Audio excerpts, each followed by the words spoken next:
as I talk with you now, while a kilogram of goats, for example, goes at around 18,000 Uganda shilling in GULU, while a person who cultivated maize will sell a kilogram of maize at about 400 shilling or 500 shilling. How many kilograms of maize do you need to sell so that you can buy a kilogram of meat to eat in your family? So these are some of the challenges that our local people have been facing, because people have been engaged in crops that you work 3-4 months and you have to go back again. I was surprised yesterday when a member of parliament, my colleague Honorable Abet Banika, was telling us that the leaders of this sub-region have not been guiding our community well. It is not the case. Government have not prioritized livestock farming in northern Uganda, while at the same time, people who come from that animals from other regions are grazing the animals here, getting a lot of milk and also getting a lot of meat from this sub-region. I beg to move. Thank you very much. There's an order call.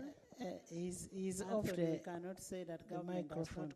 Honorable call of this area. Anthony, we cannot say that government has not contributed much to restocking of this area, because we've just passed a loan of $354 million USD dollars under Agricultural Transformation Project Fund that is going to revamp Aswa. It is not totally that it has been left out. Much as government has tried its best, we need more. Yes.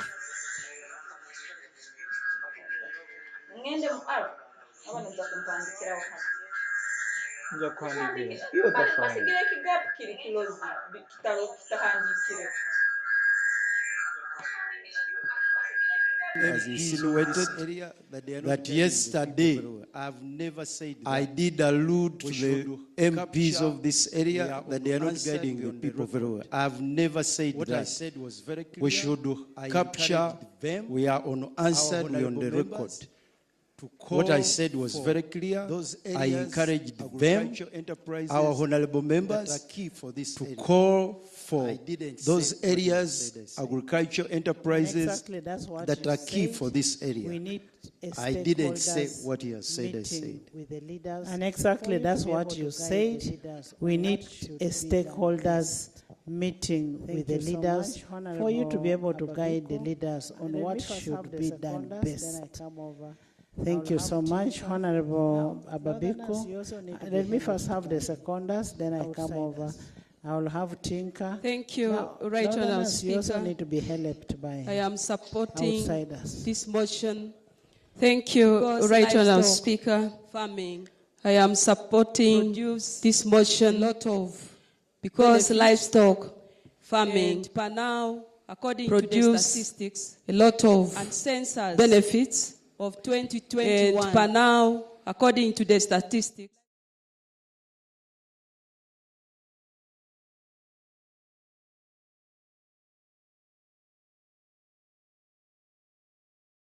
providing 4% to our GDP has got Honourable Speaker and colleagues attachment to culturally Northern Uganda, especially has got very strong attachment to our goats animals. And so forth.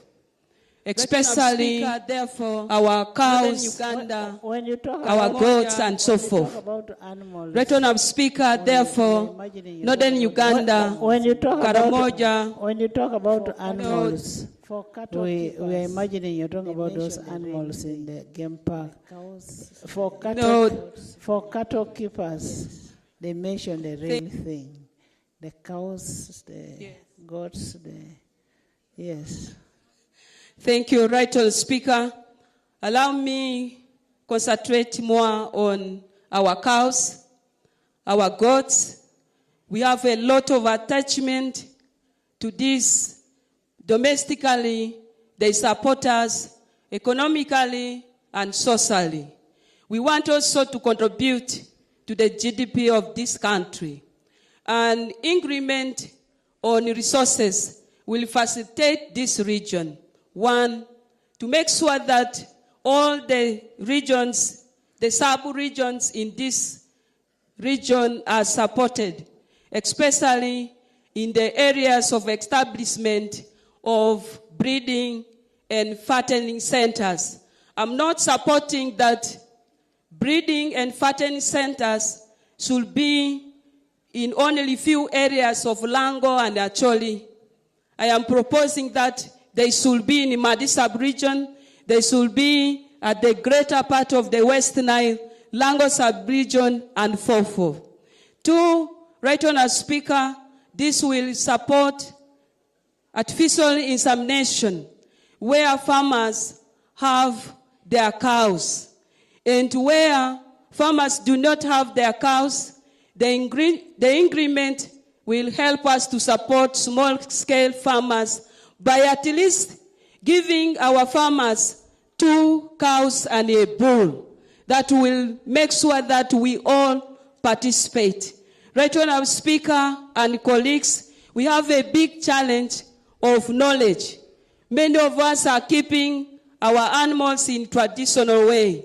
If government increases our funding through the Ministry of Agriculture, we feel our farmers will get well organized so that we keep our animals well, we get increased income, we are linked to markets, and we shall be able to have improved livelihood and contribute to the GDP of this country. I beg to submit. Thank you so much. Thank you so much, Mrs. Engola.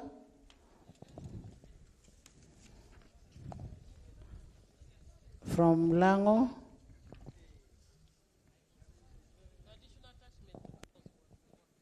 Yes, I'm talking about Mrs. Engola Betty, who is holding. Thank you, Right Honourable Speaker.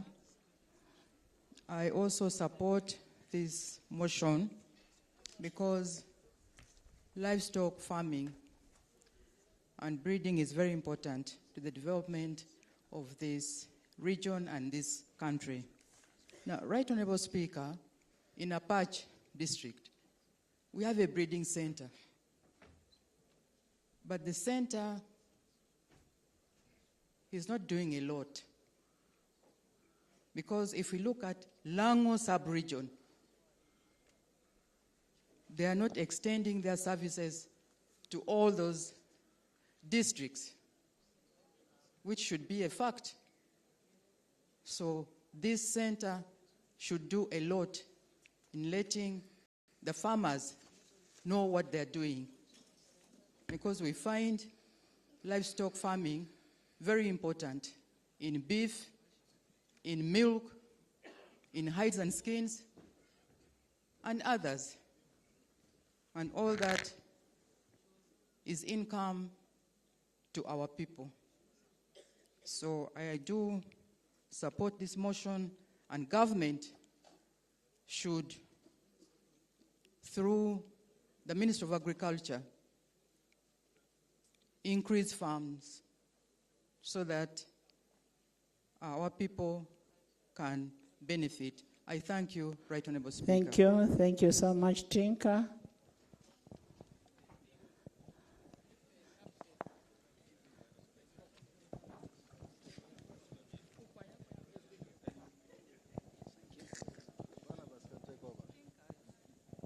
Tinka Michelle Sokia. Thank you very much, Right Honourable Speaker. Honourable members, we are also trying to help. Non-Northerners have also asked that they want to support you in discussing this. So long as we are discussing about Greater Northern Uganda. Because I don't expect Tinka to start saying he wants cows in his constituency. We are talking about the Greater North. Right Honourable Speaker, you are right to say that we should have a national spirit. Look at the development of northern region and its people squarely. Right Honourable Speaker, they have visited very many places in Uganda, and they have admired what is happening in Mbarara Bushenyi. they see that if this is done here, with the type of land that they have, it could be a big milestone. I've been privileged, Right Honorable Speaker, to be in all these regions, Karamoja, Western Nile, Lango, and Acholi. Right Honorable Speaker, indeed, livestock farming is viable. And the movers of this motion are right for the people that they lead. And it is the reason, Right Honorable Speaker, that I stand to support them. Right Honorable Speaker, I will be quick to add. When I was in Karamoja, I discovered that it is normally hit with heavy drought. Other than having to increase resource for livestock farming, the government must intentionally move to have this region access sustainable water sources. In Libya, Right Honorable Speaker, the leadership by then realized that they could not have sustainable source in Libya of water. They decided to channel water to the desert areas from the sea. I would also be glad to see government in an effort to develop Karamoja from being a nomadic region by diverting water from the River Nile to this sub-region, such that they can have permanent water sources that do not dry up for their livestock. Right Honorable Speaker,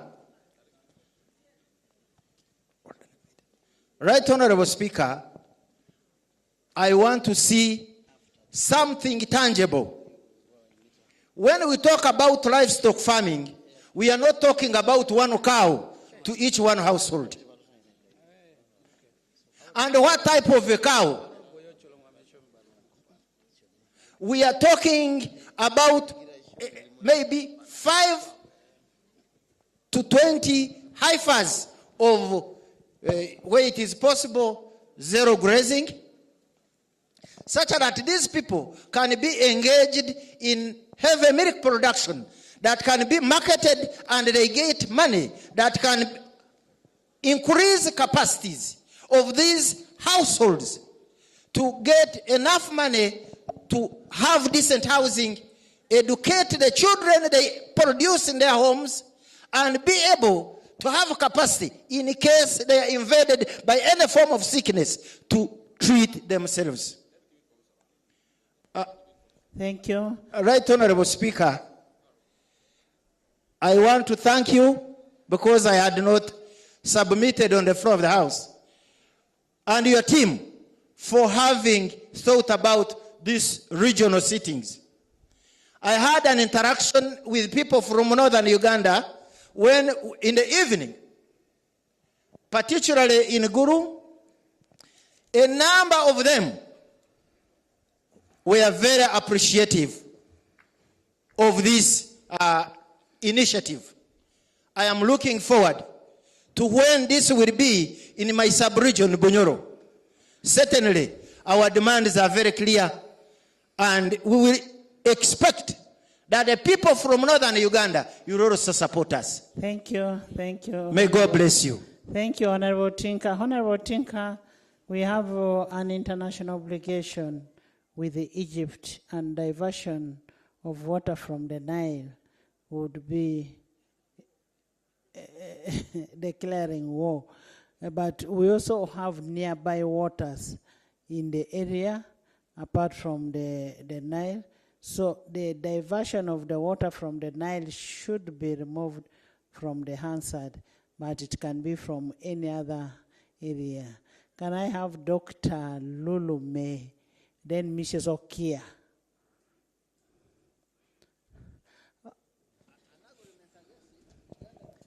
After Mrs. Okia, then we have Lillian. Thank you very much, Right Honorable Speaker of Parliament. And I thank the mover of this motion, which I would like to support wholeheartedly. We have been hearing a lot of stories that the northern region, before the war, had a lot of livestock. And then, after the war, there have been efforts to restock the livestock. We want to evaluate, we want to cause an evaluation of the restoration of the livestock in northern Uganda. There are certain pictures which I see usually, Right Honorable Speaker, when the president is looking after his cattle. Thousands of them, and they are usually local breeds. So somebody would wonder, why should a president look after local breeds? He looks after local breeds. And we need to interrogate that, and the president would be the right person to advise. In many areas of this country, including the region where I come from, livestock has always been given to people. And these are exotic breeds, Right Honorable Speaker. And it is very difficult to trace how many people have expanded their herds after being given the exotic breeds. Somehow it becomes very difficult for them to sustain such projects, even if it is one cow, because of the expenses involved in looking after them. So the mover of the motion needed to also to be specific. What kind of livestock would suit this region so that people can sustainably look after them?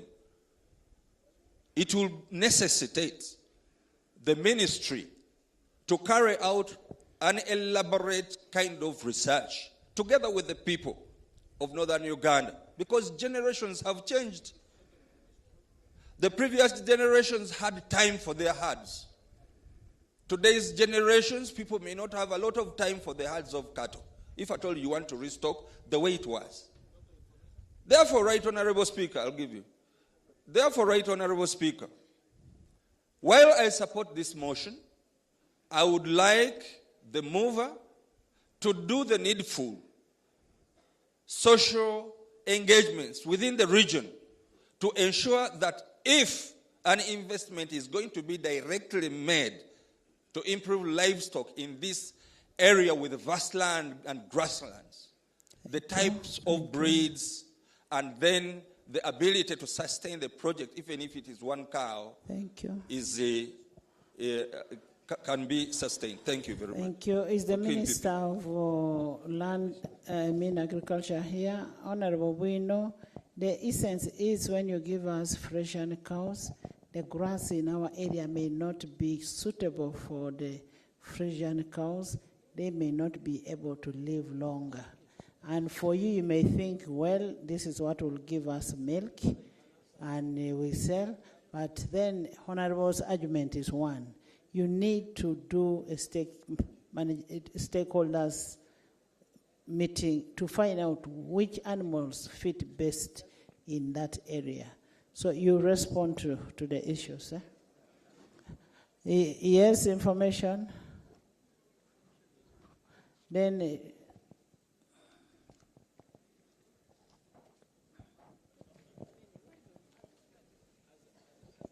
Right Honorable, this acting law is a vet by profession. Right Honorable, Karamoja has a breed which we call zebu animals. Small, but very good for that area. What we need to do is to bring a breed to improve. To crossbreed. Yes, we crossbreed so that we can improve the growth rate and the size. And those breeds are there, Bolan, just from the neighborhood in Kenya, and everywhere we have them. That's what we need to do. In Western Uganda, they have improved the local breed, the Ankole breed, by crossing with Frisian because they are looking for milk. Here we don't need to look for milk, for instance, in Karamoja. We need to look for beef. Those are issues which I know that our ministry is well able because they are vets that have gone to school, well trained, and they can give us a good program. But the idea that government focuses on this region with abundant land, abundant pastures, is an idea that must be given priority and we must implement.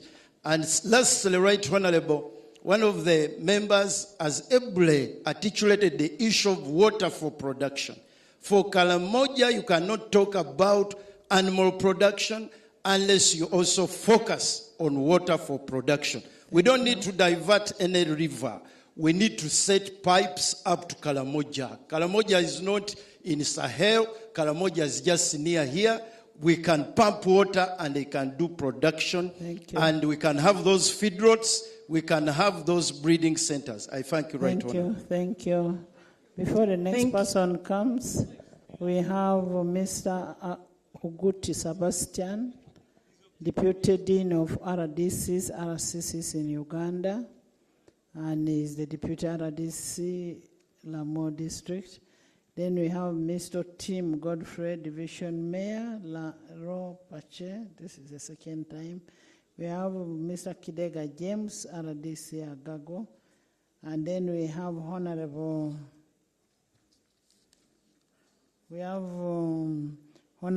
Jennifer Nantume Egunyo, the cow of Noya District.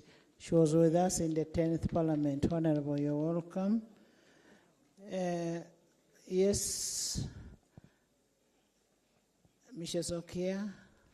Thank you, Right Honorable Speaker. I stand to second the motion that government should prioritize resource allocation to northern region for livestock farming. Right Honorable Speaker, the chura that His Excellency was talking about in the 7 enterprises, which government has already done for us, livestock farming is one of them. Livestock farming is one of the biggest producers of revenue, especially when it's done at zero grazing level. His Excellency has always said that for him, he does the local animals because he has a vast land. Now, in northern Uganda, I can give the example of Madiokolo district. Each household has access to about 4 acres and above. Some households have access to over hundreds of acres. And this is, a lot of this land it has lots of tall grass and bushes. And this has attracted what people are calling the Balalo to our region. And the Balalo have seen that their animals have thrived in this area. So we would really support if government could help even the local people, because the people have just been saying, let the Balalo go. But that doesn't solve an issue. How about if the local people were empowered and taught to do what the cattle grazers are also doing? Right Honorable Speaker, the Madiokolo district is very good for goat rearing. A small pilot project has been done in the parish which I belong to, and people have prospered. The goats multiply at a very fast rate. This is something that can be looked at because someone receives 3 indigenous goats and then maybe a male hybrid goat, and then the population is able to expand. So if this could be rolled out into all the other areas, Right Honorable Speaker, I believe we would see the social-economic transformation that we are looking for. Thank you. Thank you. The government can actually buy cows from those balalos, the neighbors, so that you coexist, because those animals are already used to being there. They will not die. Lillian, and then Honorable Joyce Achan. Thank you, Right Honorable Speaker. I stand to second this motion. Right Honorable Speaker, the people of West Nile have been keeping animals, but our local breeds, The best you Which can animals? do. Leopards? The cows, the goats. The best our cows can do, the local breed, is weighing about 90 kilograms or 80 kilograms. That is the best you can do. When we milk, the best you can do is to get 2 liters or 1.5 liters. And most of the people of West Nile attached social meaning to the animals. They will keep a few to marry. And they don't, of course, pay many. So 4 or 5, you marry a woman. But this has changed. With the intervention of NADS and Operation Wealth Creation, the government has tried. They took some animals to West Nile. Unfortunately, as my colleagues have said, the breed that was taken there could not easily be managed by the locals. Because for them, these animals, they graze at will. They don't invest in treating them. So these animals which were brought needed you to plan for it, needed you to treat them, needed you to keep them well. Most of them died. That has been the challenge there. I'm happy that the motion is echoing that we must invest in capacity development, we must invest in other areas such that these animals can be kept well. Those animals can be kept, the cows can be kept in West Nile because other people already keeping it and getting good money out of it. Let me give somebody who has animals that do not die anyhow, anywhere. Thank you. Honorable Kasaija.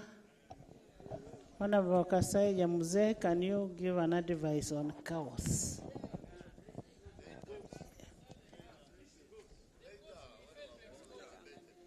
You know, not all cows die anywhere. When you look at the Boran that the Honorable Kasaija has, he's the best farmer I know. Achan?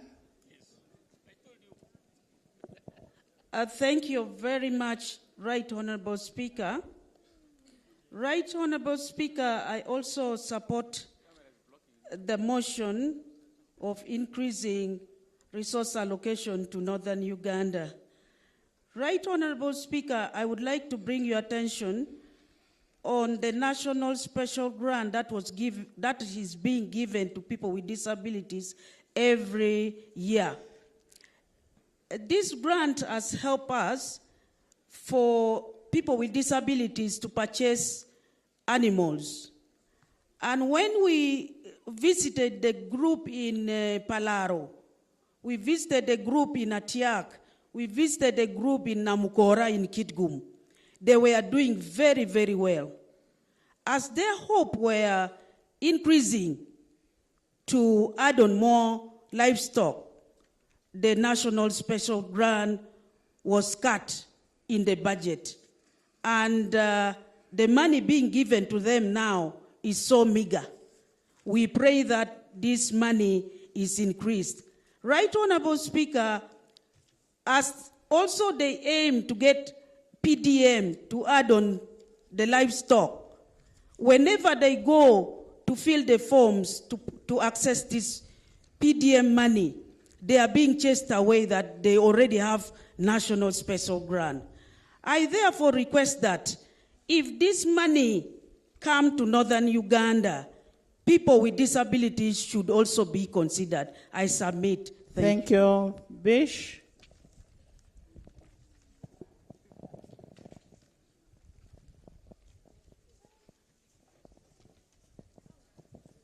After Bish, we have Loki, Honorable Loki.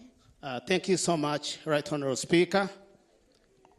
I would like to support the motion urging government to increase resources and funding to northern Uganda. Simply because, number one, historically, northern Uganda as a region has been left behind in terms of development. And therefore, there are certain agencies, especially an agency like NAGRIC, which is doing reproduction for animals. And it could be placed here in northern Uganda. Maybe they could have a branch here so that we can do more production Right Honourable Speaker, in addition to that, the infrastructure in northern Uganda needs to be improved, because with all this, you cannot do much when you don't improve on infrastructure in the region. And more so, as it has been said earlier, we need to increase the education facilities to skill our youth.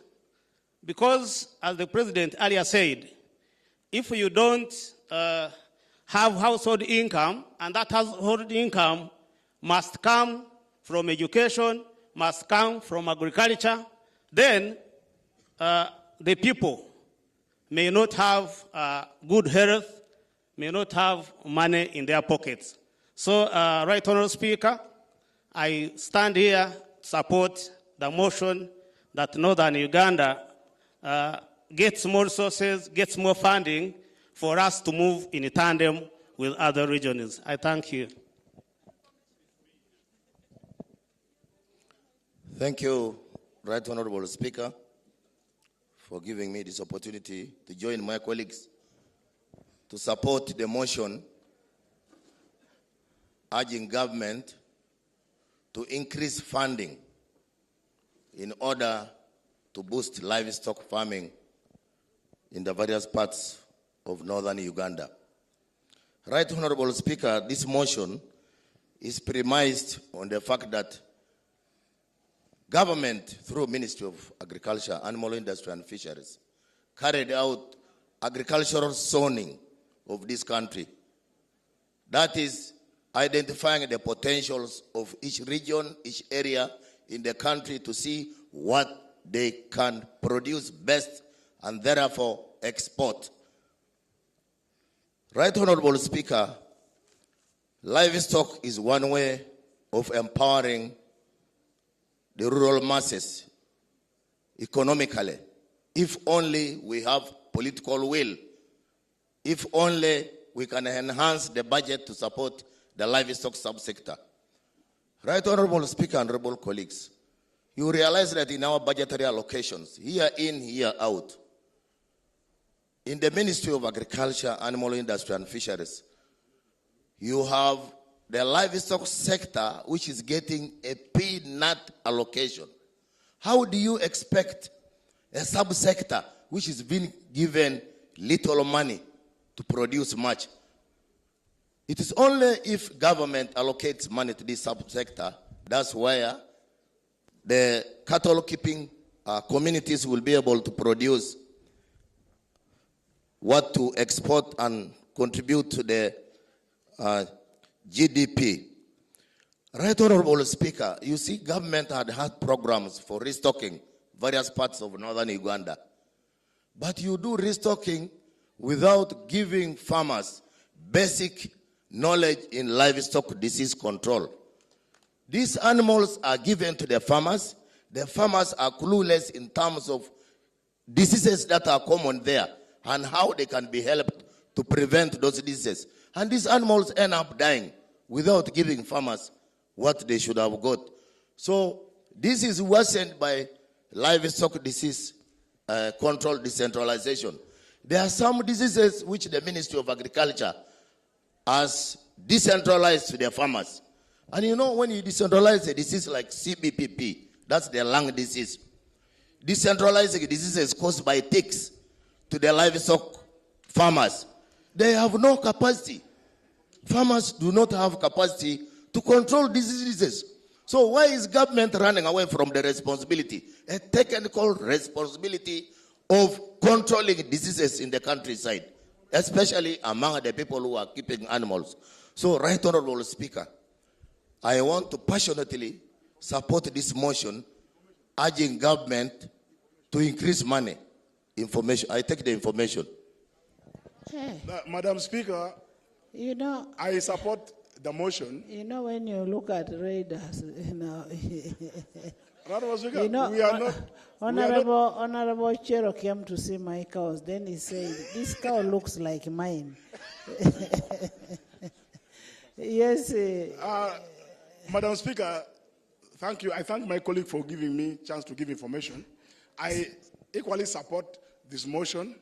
Madam Speaker, I don't need to repeat the fact that adding funding to northern Uganda in this sector is important. Many have talked about it. I want to digress debate a bit. Madam Speaker, government has already been putting some effort in restocking this country in many sectors. For example, let's talk about the animals in northern Uganda. There has been a restocking program in northern Uganda, but on many occasions, the resources don't go to the right people. I want us to discuss this thing, members, very carefully, that government has been making a lot of efforts, but the method, Parliament has been giving money to buy things for people, but these things don't reach the people who deserve them. How are we going? When are we going to discuss that one? Let's be very careful, because government has been pouring resources. Government has been giving, but those who implement them down there, if you want to benefit, you bribe even the parish chief. You have to bribe to be in the list. When will the poor bribe to benefit from this thing that we are discussing? This is a very healthy debate. But our people, as we debate more, there's a scenario where cows were taken to a particular district and they were only given to family members. So thank you. Finally, Right Honorable, I want to conclude. We can ask government, and through this motion, we want to plead to government in a bid to demonstrate seriousness to develop the livestock subsector in Uganda. We have to pass the rangeland and management policy, because then it is where all the policies, with all the deliberate steps to develop the livestock subsector are defined. So I urge the Minister of Agriculture to table the rangeland and management policy in the House so that we pass alongside the funding. Thank you very much. Thank you, Maureen. Honorable members, if you have spoken, kindly give others also to speak. Right Honorable Speaker, thank you very much. After Maureen, Honorable Koribon. I want to support the motion of government prioritizing and increasing allocation of resources to northern region. Right Honorable Speaker, this brings me, when Arua was still a district before we became to Arua as Arua City, I remember there were cows, the Frisians, that were brought to Arua district then, and they just dumped them. And knowing the Frisian cows are very expensive, Right Honorable Speaker. And now, when these cows are distributed or given out, they just call to whom it may concern to pick them. And once you pick them, first of all, our people do not have any knowledge of raising Frisian cows. We do have extension workers, Right Honorable Speaker, but these people do not do anything on the ground when it comes to that. Now, that means all those Frisian cows that were taken to Arua, all of them died. We can now imagine how much it has costed the government. I now request that, Right Honorable Speaker, that as government funds, or as we request government to increase funding for northern region, they should also think about those that are down there, the extension workers, going to, before they venture in bringing in any cow, whatever form, in whatever form, let them first train the people and even the mindset of our people. People are still attached. They are still attached in a way of doing things the traditional manner. You see, in Arua City, if you go to there, the way we keep our goats and animals and cows, it is just for marriage purposes, which is not a good way. So, Right Honorable Speaker, some of those things should be taken into consideration, but to request that more funding should be sent or given to northern region. Thank you. Thank you. Honorable Korimoy. Thank you very much, Right Honorable Speaker. Jennifer. For the opportunity, and I want to support the motion urging government to prioritize and increase resource allocation for livestock farming in northern Uganda.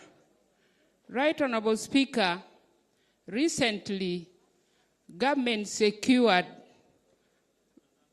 a market in Algeria for milk and milk products, worth $500 million annually. So it would be a good thing for northern Uganda also to take the opportunity and benefit from the market that the country has secured. One thing that has to be done, Right Honorable Speaker, is to improve the breeds of animals in northern Uganda. For example, Karamoja has the largest number of cattle, but it doesn't produce milk. When you check the records of Dairy Development Authority, there is no milk which comes from Karamoja, just because the animals are poor. I know when money is invested in this sector, the breeds will improve, and therefore we can also benefit from the market that government has secured. Right Honorable Speaker, recently, a member informed the Parliament about the type of cows that are in West Nile. The woman member of Parliament for Terego informed this House that in Terego, the cows there look like goats. It means they are so poor that they cannot even give any economic benefits. Right Honorable Speaker, when you look at the ranches in this country, in northern Uganda, we have Aswa Ranch, which is intended to benefit the communities and also to improve the breeds. That one is in Pade. And when you come to Lango, there is Maruzi Ranch, which also has challenges, has not been attracting any money. In Karamoja, it is empty, there is no ranch. And in West Nile, we have Gotapoyo, but the Gotapoyo also has been having challenges. So, Right Honorable Speaker, it would really be good for this Parliament and for government to take a deliberate effort to ensure that more money is put into these ranches and also in other areas that are deserving, like Karamoja, so that the animal population is improved. Otherwise, I want to thank the movers, and I know we are in the right way. Thank you, Thank you, Jennifer. Order on what? Information from who? Who is informing? I'm asking. Who is informing? I thank you so much, Right Honorable Speaker, for this opportunity. Honorable members, what is the problem?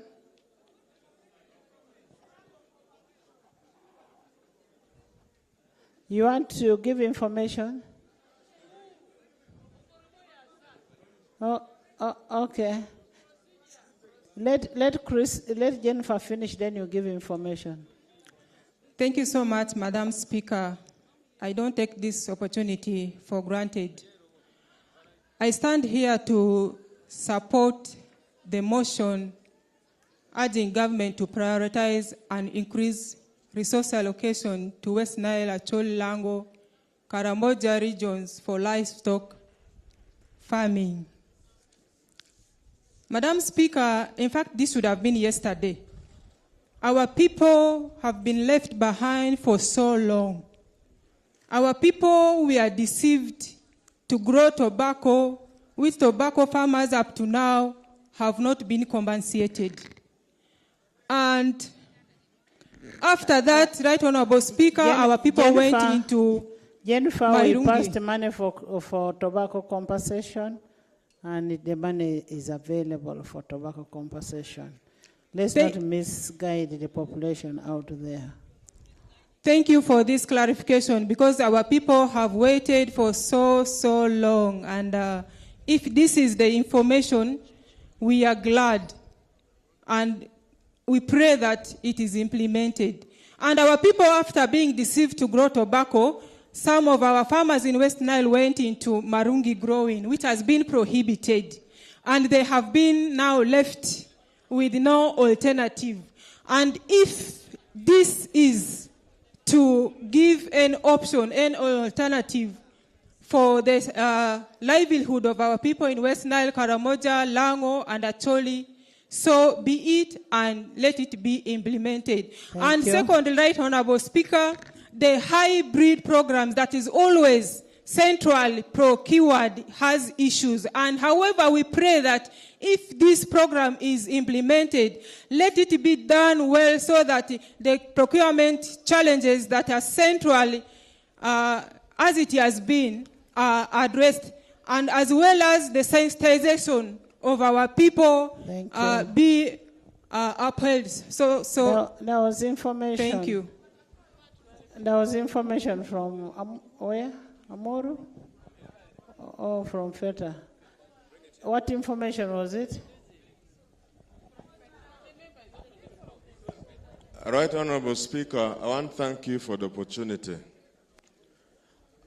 I wish to inform my honorable colleague, that Honorable Korimo, that the demonstration farms he was speaking about and saying is in West Nile, Botafoyo is not in West Nile.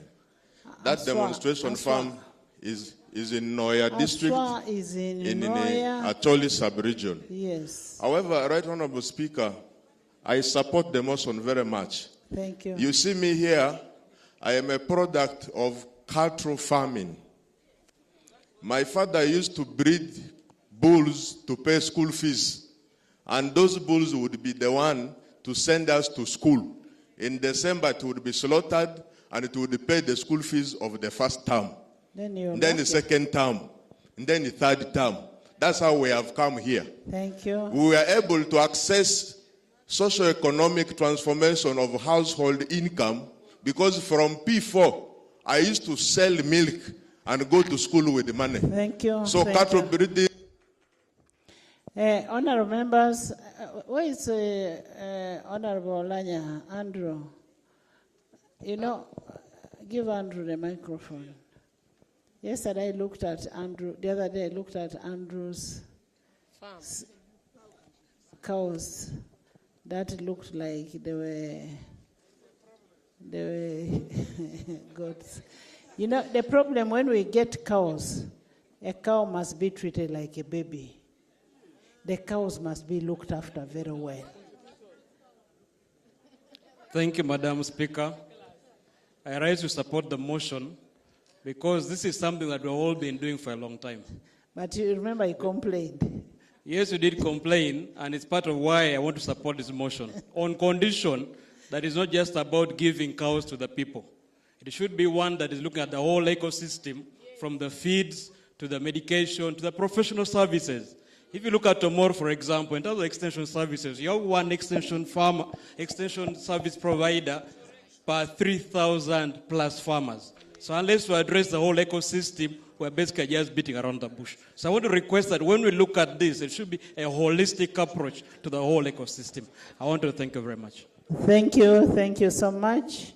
Can we now first hear, let's hear from Polot, Koluo, Pasca, then the chairman of, then the Batom. Thank you very much, Right Honorable Speaker, for this opportunity. Be brief. Thank you so much. Madam Speaker, I rise to support the motion that government should prioritize and give resources to support livestock farming, aware that livestock is a source of food and a source of income. Madam Speaker, for us in Teso, you are one of the model cattle keepers. And I want to agree with the North because they have land. Just like for our case, the population is so high, but you are aware we have areas where people can keep livestock. But Madam Speaker, I wanted this to be put right because as per now, even the President committed that maybe we increase on the number of people who are going to benefit from compensation. So how can government put it right that this is allocation for compensation and this is allocation separately again for the same economic activity? I thank you, Right Honorable. Thank you. There was somebody who said we need a serious talk about restocking vis-a-vis compensation. We really need to talk about that and agree which is the best thing that benefits everybody. We need equity. We really need equity in this country. Because if you're saying you're compensating only 10 people in my village, and yet all of us need restocking, all of us need income. So we need to sit and agree how best can be handled. Pascal? Thank you, Right Honorable Speaker. Right Honorable Speaker, I'm here to strongly support the motion for government to send more resources to the region because we are really, really doing bad. Right Honorable Speaker, it is so painful that we see those who come to graze their animal, they hire land, and then they take it back.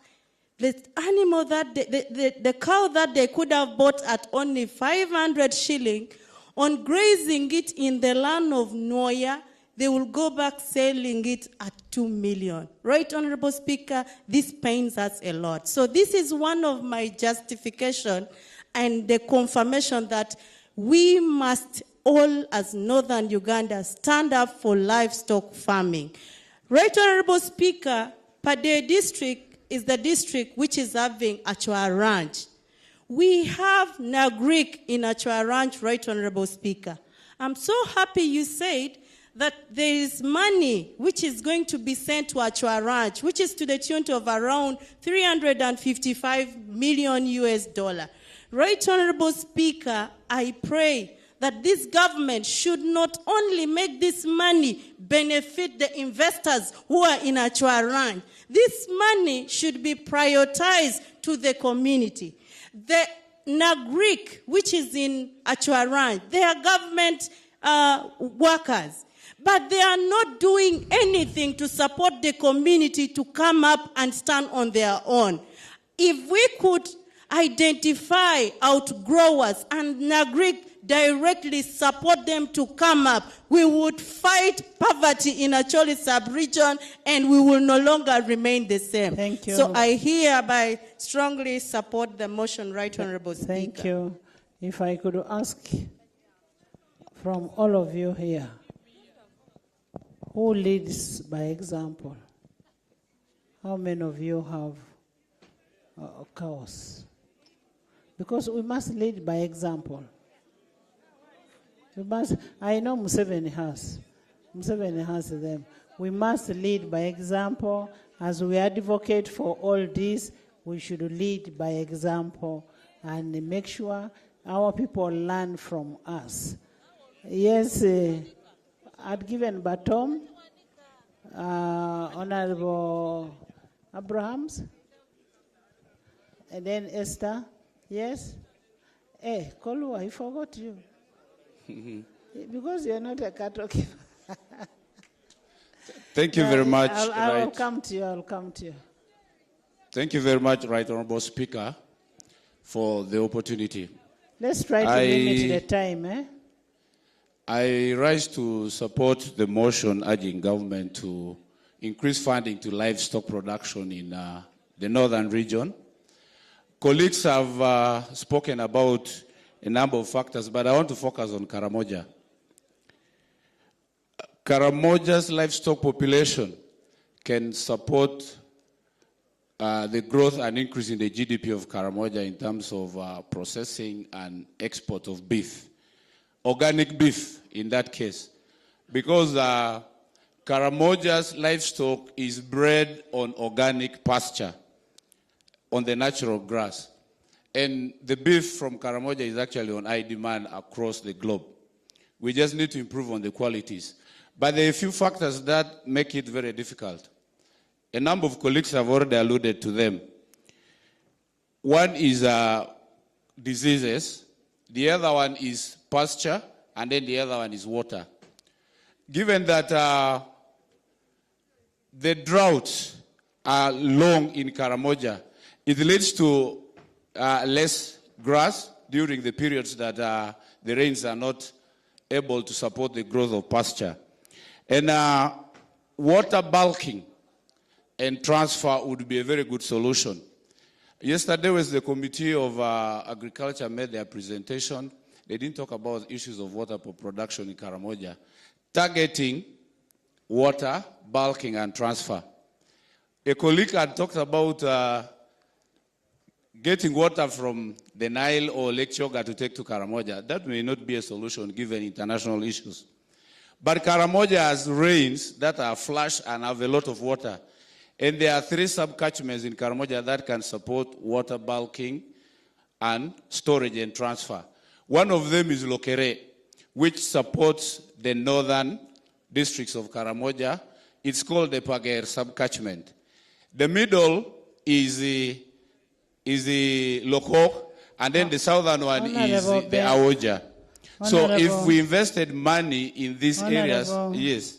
Let's first talk about getting the animals, then we look for a source of water. Yes, I'm looking at water that can support pasture management, it is and then to provide enough pasture for water. We can even give you from Aoja. Yes, next.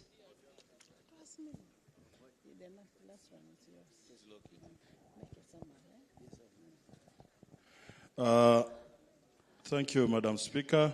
Madam Speaker, I rise to support the motion to increase resources in northern Uganda. Madam Speaker, history has it that the Soroti beef factory at one point was proposed to be in Karamoja in the 60s. And that was because of the numbers of livestock. And at that time, the word poverty did not exist in Karamoja. But today, after a lot of conflicts, a lot of livestock diseases, a lot of counterfeit drugs for livestock in the market, the livestock population has come down. That therefore warrants additional resources to be given to the north. Madam Speaker, there was an honorable member who was talking about the Aswa Ranch, and it tickled my mind a bit. I think it's important as Ugandans that this parliament rises to the occasion to question the role of investors. I'm not saying investors have no role, but if all money is going to be pumped on investors, how shall we fight poverty? Because it's assumed that investors already have their own money. If they come to Aswa Ranch to invest, and the government has to give them more money, but as the population is watching them in poverty, then what exactly shall we be doing? You. So we'd like to appeal that resources that will be added to the north to support the livestock production should focus at the local people. I thank you, Madam Speaker. Honorable, just for clarification, the meat factory is private in Soroti. I am talking about the history, Madam Speaker, that in the 60s. But also in the history, there were so many cows in the Teso. And actually now they even beat Karamoja. Incidental, nobody is going to take it away. But when we are saying revamp us with more resources, we can have our own. I thank you, Madam Speaker. We are now happy that you have assured us that the uncles will not come for them. Thank you, Right Honorable Speaker. I rise to support this motion because of the following reasons. Right Honorable, lately, I have been taking a lot of time studying how livestock can change the life of a rural person. I got so interested in this study and did a lot of research on the Kenyan market, and I've realized that these things are doable. This motion comes at the right time. However, I want to urge members of parliament, the leaders of northern Uganda, while we process this motion, let us take time and lead by example, like the way Right Honorable is saying. Let us act or become mini demonstration farms for our people. I've realized that you don't need to have a lot of land to benefit from livestock. I've realized that animals, especially dairy animals, feed on daily things that every northern Uganda home has. Sweet potato leaves, banana leaves, everything that we have. That means what we need is only knowledge to make sure that we turn this knowledge into a profitable venture for the women that we are leading. Right Honorable, I can promise you that I'm not going to lead just for the sake, but I'm going to lead from the front. I'm going to get my people to understand that these things are actually possible. I want to say that there is an aspect to this as well. We have the biogas that comes out of cows. Cow dung. Cow dung every day. Northern Uganda is currently affected by deforestation. All a family needs is one cow to have biogas and clean cooking in their homes.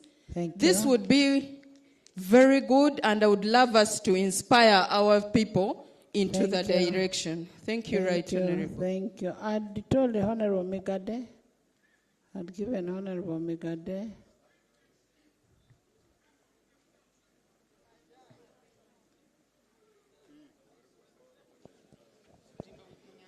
Thank you very much, Right Honorable Speaker. And I stand to support the motion. Right Honorable Speaker, we must believe that cattle rearing is not a political activity, because it is an economic activity. And every other month, BOU publishes export volumes. And you see coffee, meat or beef, milk. If we are to reduce poverty in the different parts of the country, we should be measuring different regions as per their contributions to those different export volumes. Many years ago, the President launched one of the biggest beef processing facilities in the country, owned by the Egyptians. And this is in Matuga, along Kampala-GULU Road. It requires 400 heads of cattle per day. It is producing far, far much below capacity. It is only important and a duty of government that by facilitating northern Uganda join livestock farming, that is in one also helping this factory, which is not far from northern Uganda, to maybe to produce at half capacity or at full capacity.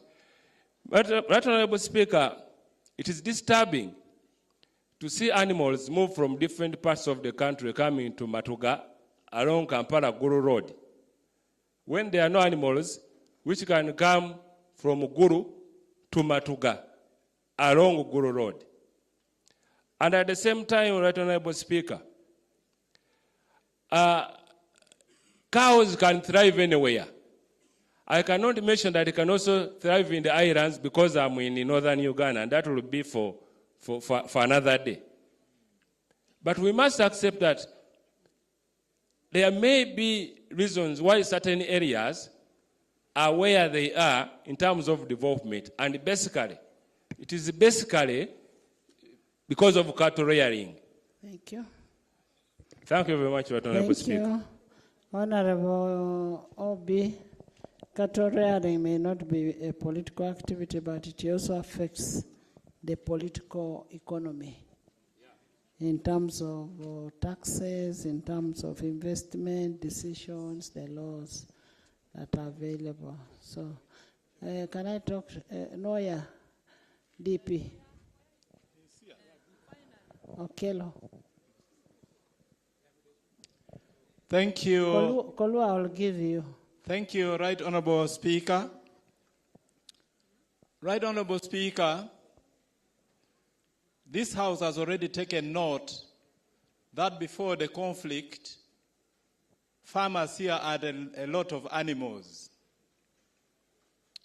before we delve into how government can support, we need to look at what happened and what is happening now.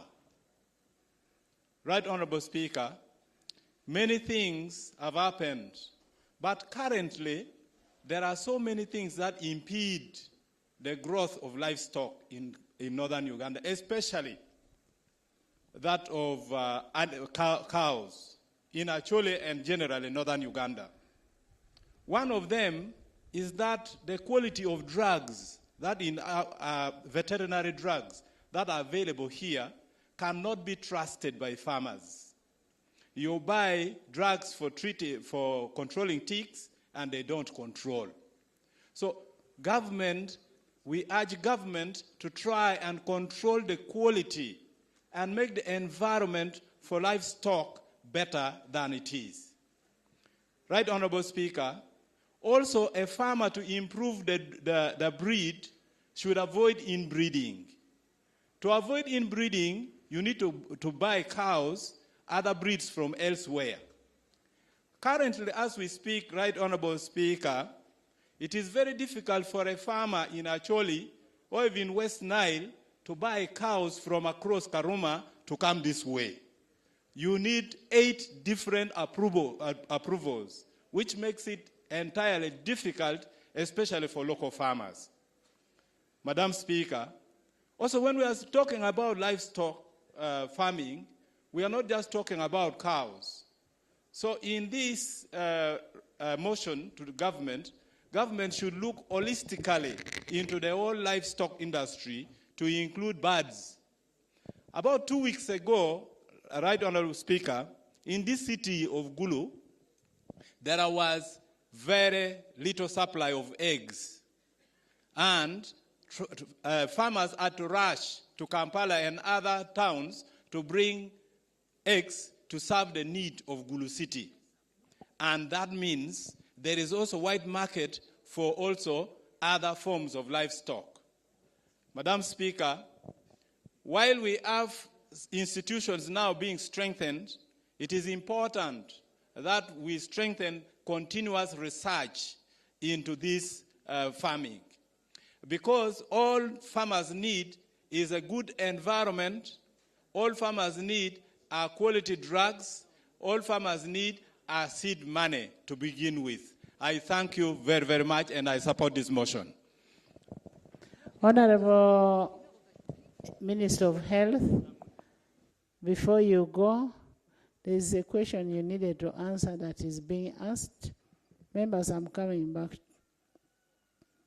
Minister of Health has something to go and do, but there's an issue that members are raising in northern Uganda on the issue of drugs, that when they go to the hospitals, they tell them to go and buy drugs from out.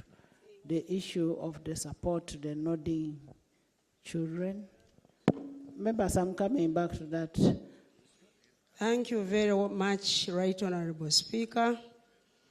Right Honorable Speaker, I prepared an entire booklet on everything in northern Uganda, starting with Acholi sub-region, Lango sub-region, West Nile, and also Karamoja.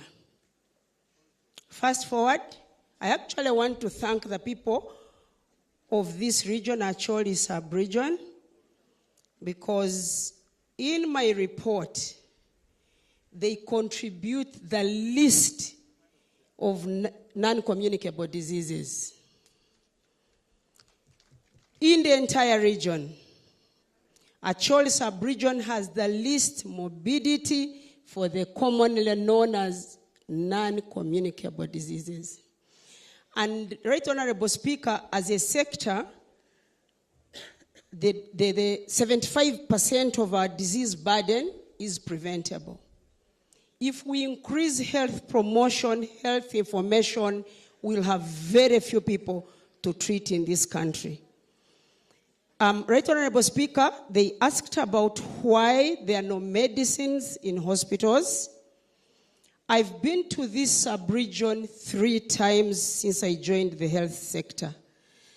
And sometimes I've been informed that yesterday, but one, they received drugs. The biggest problem we have with drugs is that everybody runs to our health centers, government health facilities. And really the drug stockouts is one of our challenges. Why is it a challenge? We get very little money towards buying drugs under NMS.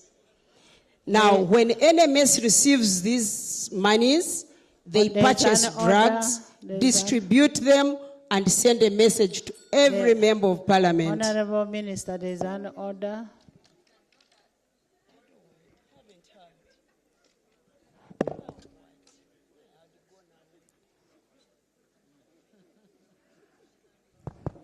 Thank you, Right Honourable Speaker. Right Honourable Speaker, Honourable Minister of Health should note that in GULU referral hospitals, it has been quite for long. When patients go to hospital, doctors only prescribe and the patient is supposed to buy medicine from out. It has been there for so long. You cannot say that it has just started of recent. That is out. For us, we come from here and we know what is going on in this region. Right Honourable Speaker, the minister should also note that the CT scan that was given through GULU Regional Referral Hospital, that CT scan has never worked. And the medical soup tells us that there are no technical people to operate the CT scan. Right Honourable Speaker, the problem here is quite enormous. Finally, Right Honourable Speaker, I would like to thank the President. He committed the other day that he's going to support the students from northern Uganda, majorly on sciences. Right now, the intern doctors from northern Uganda, all of them were not deployed, and more so, COVID-19 interfered with that deployment. It means if they fail to be deployed this time to the medical health centers, they shall have taken more than 2 years without completing their studies.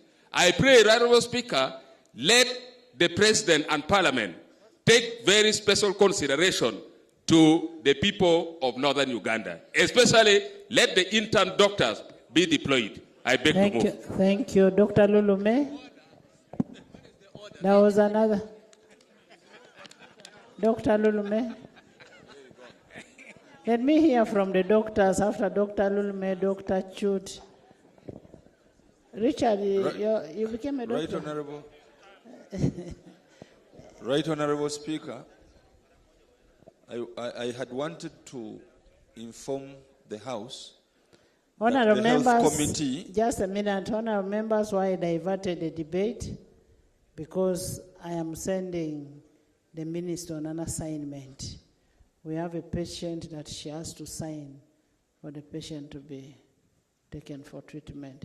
Yes?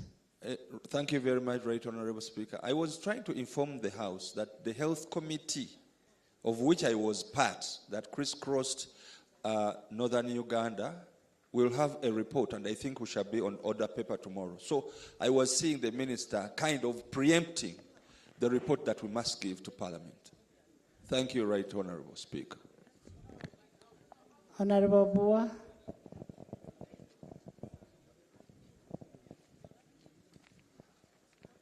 Okay, Honourable Chut.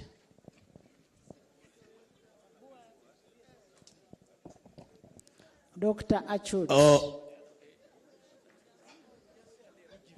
Yes, yes. Dr. Achut.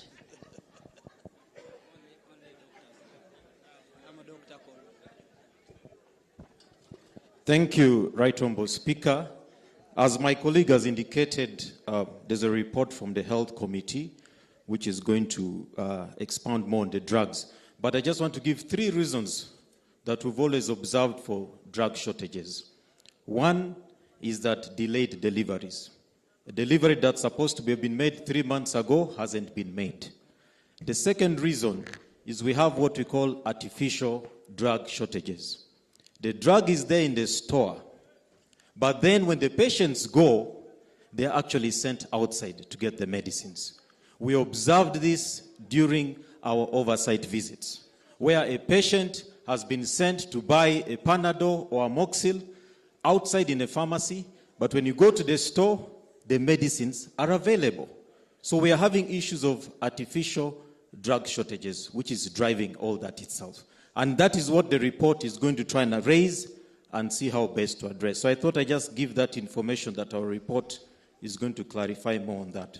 Thank you. Thank you, Dr. Ruyonga.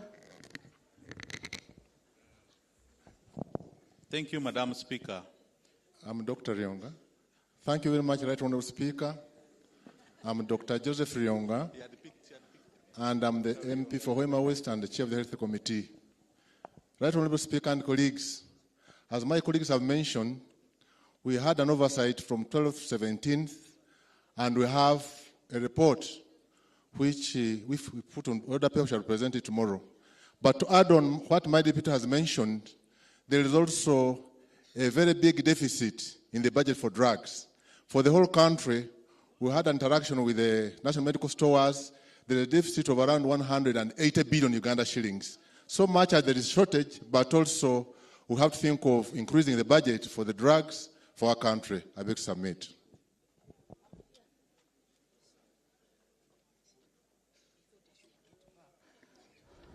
Honourable members, let's first hear from the government chief whip.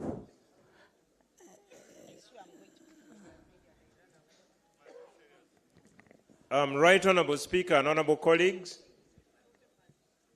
following our earlier consultation with you, 2 ministers from the Ministry of Health are currently out of the country on state assignments.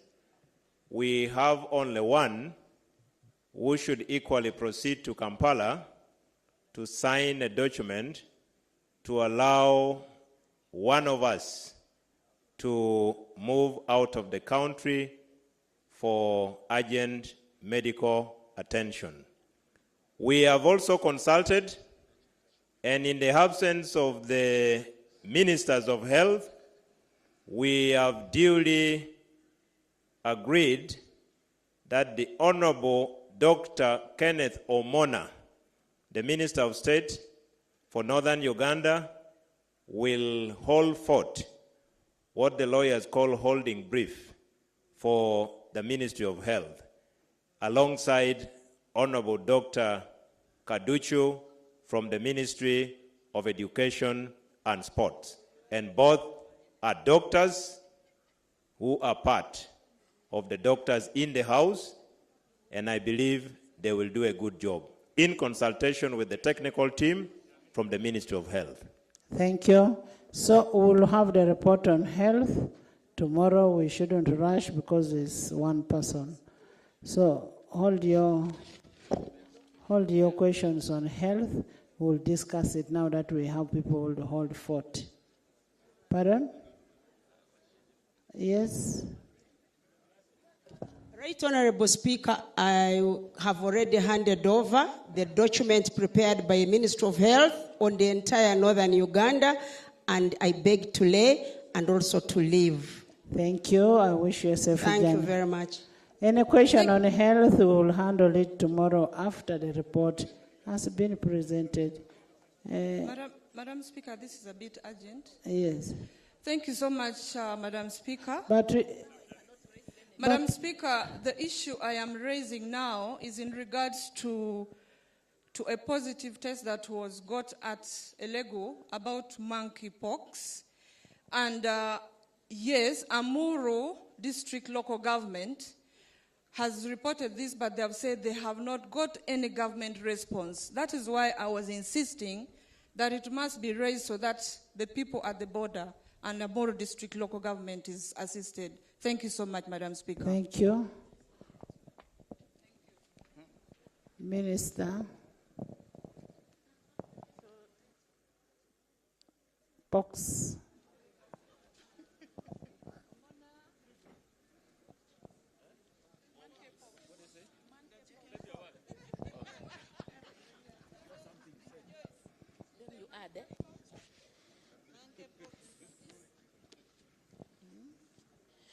Thank you so much, Right Honorable Speaker and Honorable colleague. My sister, Honorable Lucy, has raised a very critical issue that is topical in the country. Recall the Minister of Health made a statement on the floor of Parliament, and she gave preventive measures. She gave interventions that currently the ministry is undertaking. Madam Speaker, it is true, Uganda is on very high alert because there are 4 confirmed cases. As far as I know, there are still 4, unless there is the current update that probably I may not be aware. But Madam Speaker, the Ministry 1 has built a very strong capacity for surveillance right from the district up to the national level. In my own district equally, there were cases, I think. Moyo is one of the districts. Of course, Amuru equally. But we have the surveillance system that are able to identify, detect, and take samples without much delay. And from there to the regional, from regional to the national. Number 2, already protocol for care and management has been developed, and this has been disseminated at every district. As you know, Madam Speaker, these are infections that are not managed at regional, neither at district level. That is why COVID has got different centers, and it is being managed within the district. So I want to inform this House, the Ministry of Health is in full control, is in full alert, and has put in place a very strong measures to ensure this disease does not spread. On the other hand, we as leaders, Madam Speaker, it's our sole duty, as the minister presented, it's us to ensure that we take special precaution. We can see from His Excellency the President how we can try as much as possible to avoid close contact, to use preventive measures, to use all that it can to ensure we do not spread the infection across the country.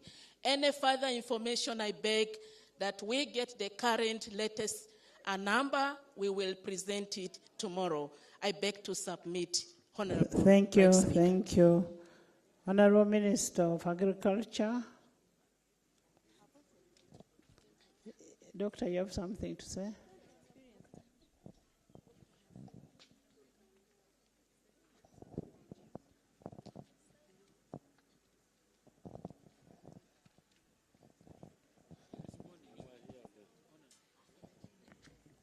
Thank you very much, Right Honorable Speaker. Right Honorable Speaker, I just want to say just a few things. I hope still on the motion about the motion raised to urge government to increase funding for livestock. Right Honorable Speaker, as Minister of this region, I'm very happy that the matter of livestock has now generated debate in this region, and I'm extremely happy about this. Some time ago, Right Honorable Speaker, I remember now when I was still a student, the first time I met on Dr. Abed Bwanika, I think I'd gone to do something in Namulong. Then by some coincidence, I met him. He was already in politics. And I heard he was doing fish. So I asked him, sir, can you help me also how to grow fish? He told me in Uganda, Omona, muinetaka. Murimeko mwanyi, how do you say, to keep, murimeko mwanyi, murunde kunte, mufune sente. That's what Abed Bwanika told me. These were very, very many years. And I'm very, very happy that I have heard Honorable Abed Bwanika saying the same thing. That's in Uganda. In English, he told me, Omona, you people have land. Please plant coffee, rear cattle, and get money. That's what Dr. Abed Bwanika told me really very many years ago, and I'm very, very happy that the debate about livestock is catching up in this region. Right Honorable Speaker, I just want to inform this Parliament, one, that livestock farming is one of those investments that for us who are working in this region are trying to promote. And luckily in this region, Right Honourable Speaker, livestock farming is not a new thing. This region farmed in livestock. In fact, if you look at the data, by around between 1980 to 1985, the biggest population of livestock, actually, Right Honourable Speaker, was in the eastern and northern part of Uganda. We got disorganized because of the insurgencies and the wars here. I'm very happy that now we are talking about livestock. Very briefly, Right Honourable Speaker, I want to inform and also urge the members here why this is very important. First of all, Right Honourable Speaker, I am very happy that the people in northern Uganda here, I don't know why Abed Wanika, doctor, was shy to accept his rebuke for the leaders in northern Uganda here. It is until recently when the Balalos, migrating cattle keepers, began competing with the people in the north here that they valued, they realized, I think, that it is important to keep cattle. And again, like you said, Right Honourable Speaker, I love, on the matters of poverty and minds have changed, we love to speak the truth. The leaders in northern Uganda here, you must lead by example. Many of you have land and at least have some resources. Please, it is easier for you to tell the people to rear or keep livestock. When you're also doing, people love to do what they see their leaders doing. But again, like Right Honourable Speaker, I also want to say that livestock farming is actually complementary in agriculture. Livestock farming gives you many other things. The Honourable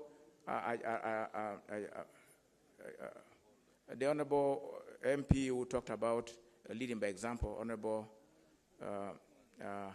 Apoy-chan, talked about biogas, but there are so many other benefits from livestock. For instance, the manure. If you talk about growing coffee, you talk about growing bananas, you need manure. And in this region, getting manure is very, very difficult. And it has been very difficult also for people in this region to grow bananas, to grow coffee, to grow other forms of vegetables because they cannot easily get manure, which is actually now more expensive. In fact, there are people who now get more money from manure than even from their own livestock itself.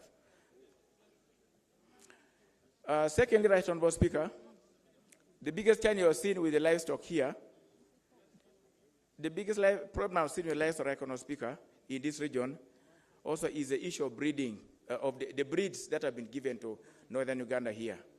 Right Honourable Speaker, we have held so many discussions with the Honourable Minister, I'm happy he's also here, to ask the Minister of Agriculture to guide the people in northern Uganda what kind of breeds of animals are good for economic benefits and also for the survival of this region. Many years, Right Honourable Speaker, through government interventions, a number of animals were supplied to this region. But I can also say that very many of them died, especially the foreign or the Frisian dairy animals.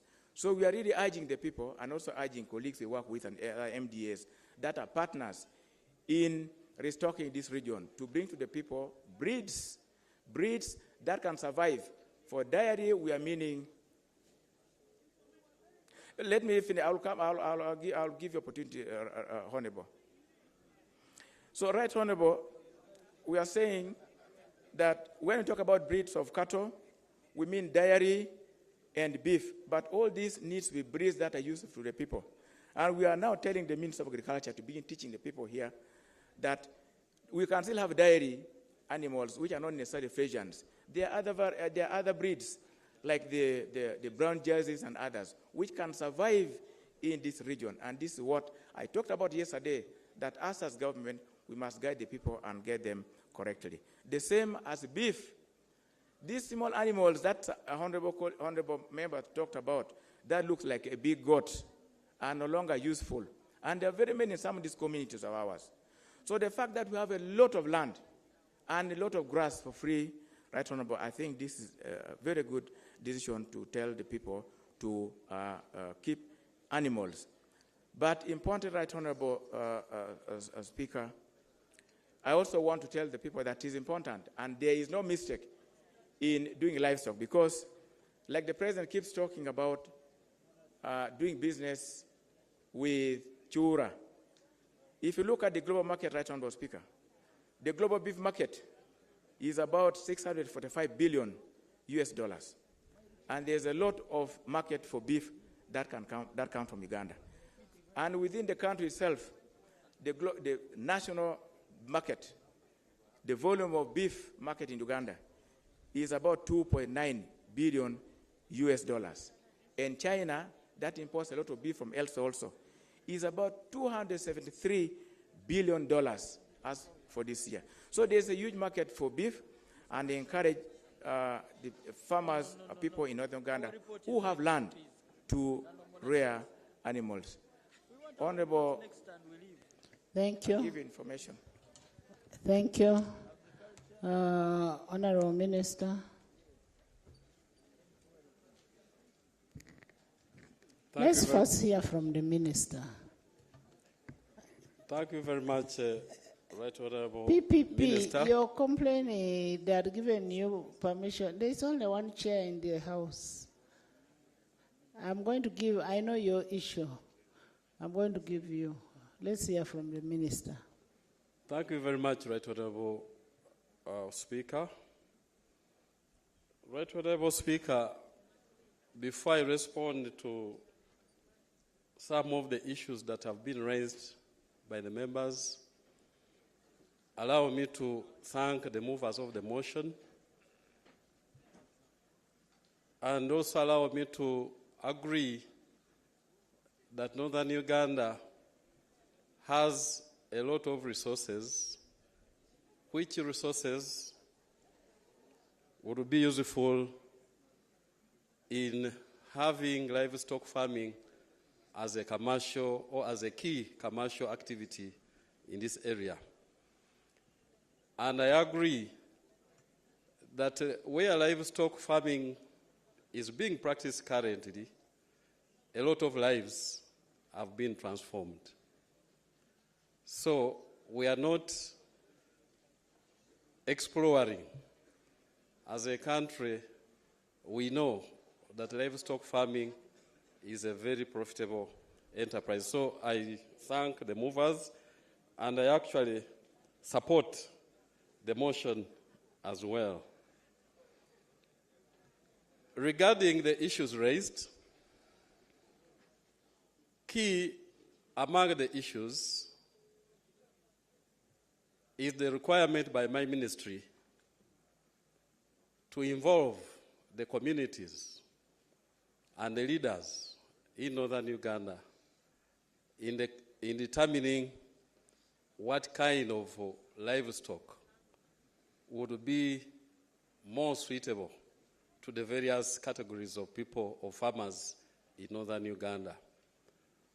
Of course, we have several received guidance from His Excellency the President, and he has also repeated it here, and we have also seen what is happening in the other side of the cattle corridor.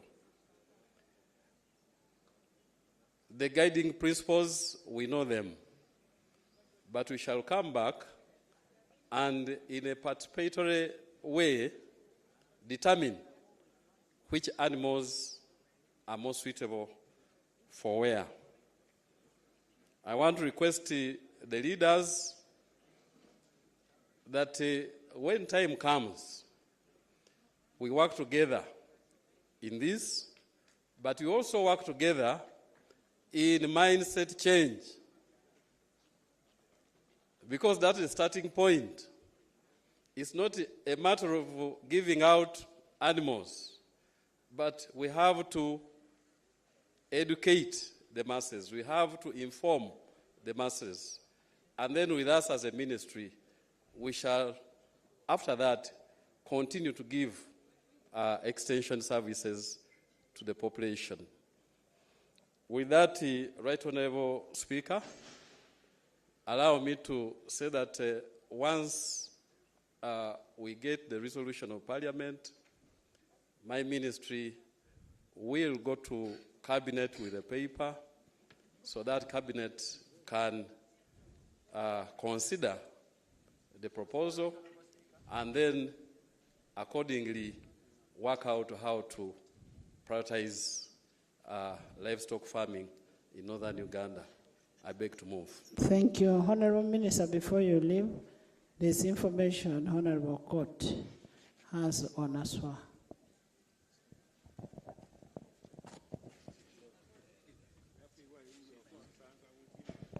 Thank you very much, Right Honorable Speaker, for giving me the opportunity. I want to say that I support the motion of livestock farming for the people of northern Uganda. Right Honorable Speaker, I wanted to give information to this House, especially to the Minister for Northern Region. We have been talking here about Aswa Ranch. Aswa Ranch is here in northern Uganda, and it is in my constituency in the sub-county called Angagura. And this Aswa Ranch land was given to the government way back in 1964 by Acholi district, and the land in the area belongs to the clan of the paramount chief to which I belong.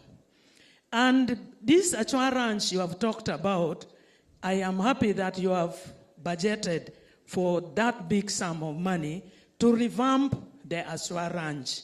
But the information I want to give you, Right Honorable Speaker, is that the Aswa Ranch we are talking about has been completely depleted. The land has been given to different kinds of people, which I don't think you will still get any space to revamp it the way you want to do it. Land has been given to a group called Banuti. Land is given to Nagrik. Land is given to some former MPs who have put themselves together called Gravity. Land has been given to some group called NEC. Land has been given to Panacea and Poor Organic. I want to ask these hard questions. That whose land is this? Does it belong to Uganda livestock industry? Does it belong to Nagrik and Maif? Or it belongs to the community of the Payera clan? This is the question I want the minister to answer. Because if you are saying that you are going to put the livestock there, which livestock will help into improvement of the livestock industry, farming of the people of northern Uganda? I'm sure it is not going to work. My woman MP, Pascal, had already told you, Nagrik has been there with the livestock industry from the time that animals were put back after the ranch was destroyed. That was in 2014. Now, this land also, we need the government, if they say the land belongs to them, to open the boundary to separate this land from the government ranch with the people's land. The other issue I want to inform you about is that during that time, in this ranch, we had a veterinary institute which was vandalized by that time. This veterinary institute should be put back so that the people can be trained there on veterinary issues that will help the whole of northern region. So this is the information I wanted to inform you, that even the time that Nagrik has been there, no work or help has been given to the community. The ranch is guarded by the military. My chairman is in the gallery. Even the chairman, LC5, entered that Nagrik farm when the Committee of Agriculture went there. The manager of the ranch has never come out to educate the people on how they should change the livestock. Thank you. Honorable Santa, the land we are talking about, the one I talked about, where we budgeted for $354 million USD, is for Nagrik. Nagrik is a government institution. It is not private like the one of the MPs. It's a government institution, and that's the one they want to revamp. So it is not some other land. But I agree with you that the institute must be put back if we are going to look after cows in that place. But the rest can be answered by the minister. Right Honorable Speaker, I'm talking about the land. It does not belong to Nagrik. This is what I am saying. Thank you. I am talking about what is documented in the parliament, that we approved a loan to Nagrik for 165 square miles, and the amount was $354 million US dollars, unless the land is not there. Thank you very much, Right Honorable Speaker. Right Honorable Speaker, the land that you have talked about is the land that my ministry knows. But from the Honorable Member's presentation, what I can see is that there are some conflict over ownership at that location. My proposal, Right Honorable Speaker, is that you allow my ministry Honorable, just a minute. to Honorable go. Ikoja? Is Honorable Ikoja still here? Chairman of National Economy? The deputy is here. What was the money for climate smart meant for that we approved in the House? Thank you very much, Right Honorable Speaker. It is true, Nagrik was one of the beneficiaries, but it is also true, Right Honorable Speaker, that some time back, the President cleared Banuti ranches to get 10 square miles from that same ranch. So there may be other issues, but there's also portion owned by, and initially, the whole land was under Nagrik. So the other issues of who took what later, I think the minister can better explain.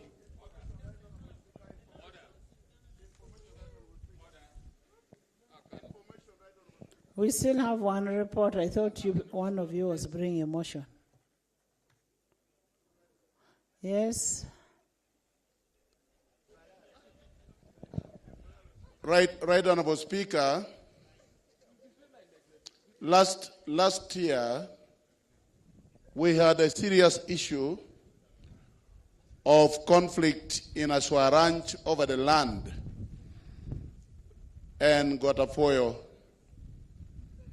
As leaders from Acholi sub-region, we gave some roles to some members of parliament to do a thorough research, which Honorable Mapenduzi was the one leading the research.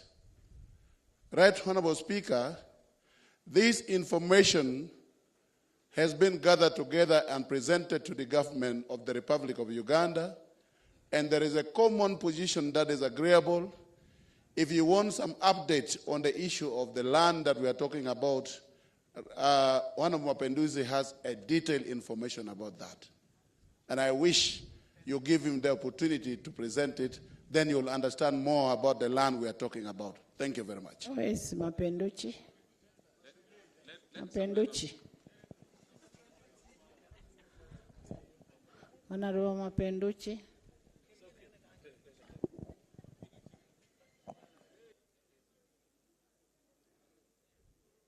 Chairman Mao, you're most welcome.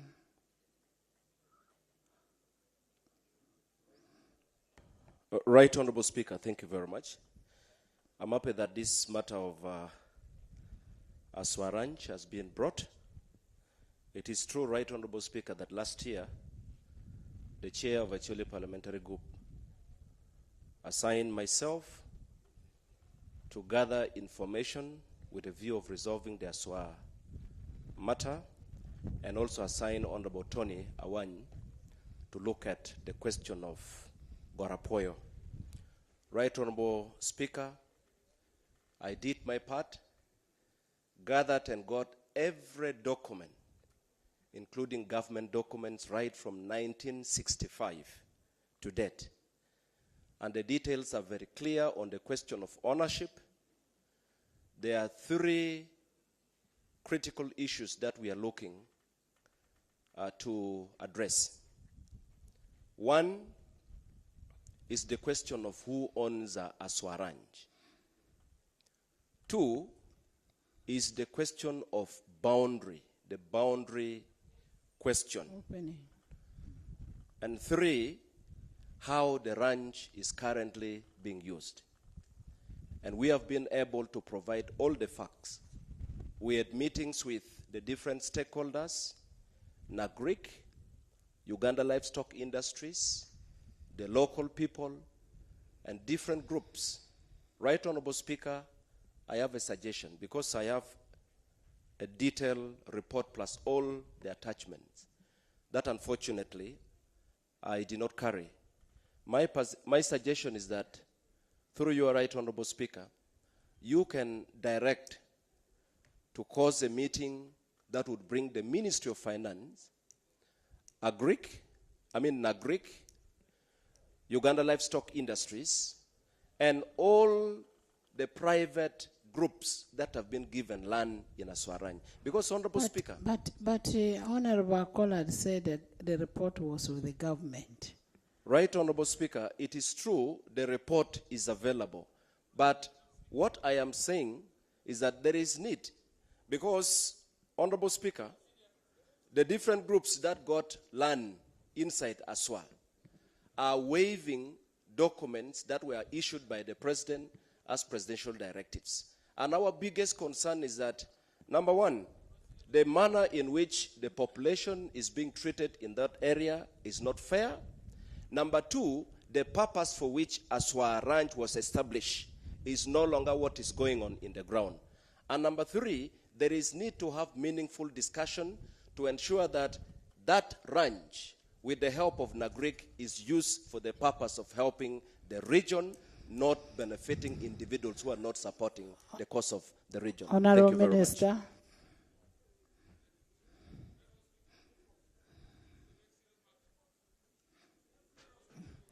All matters are serious. Right Honorable Speaker,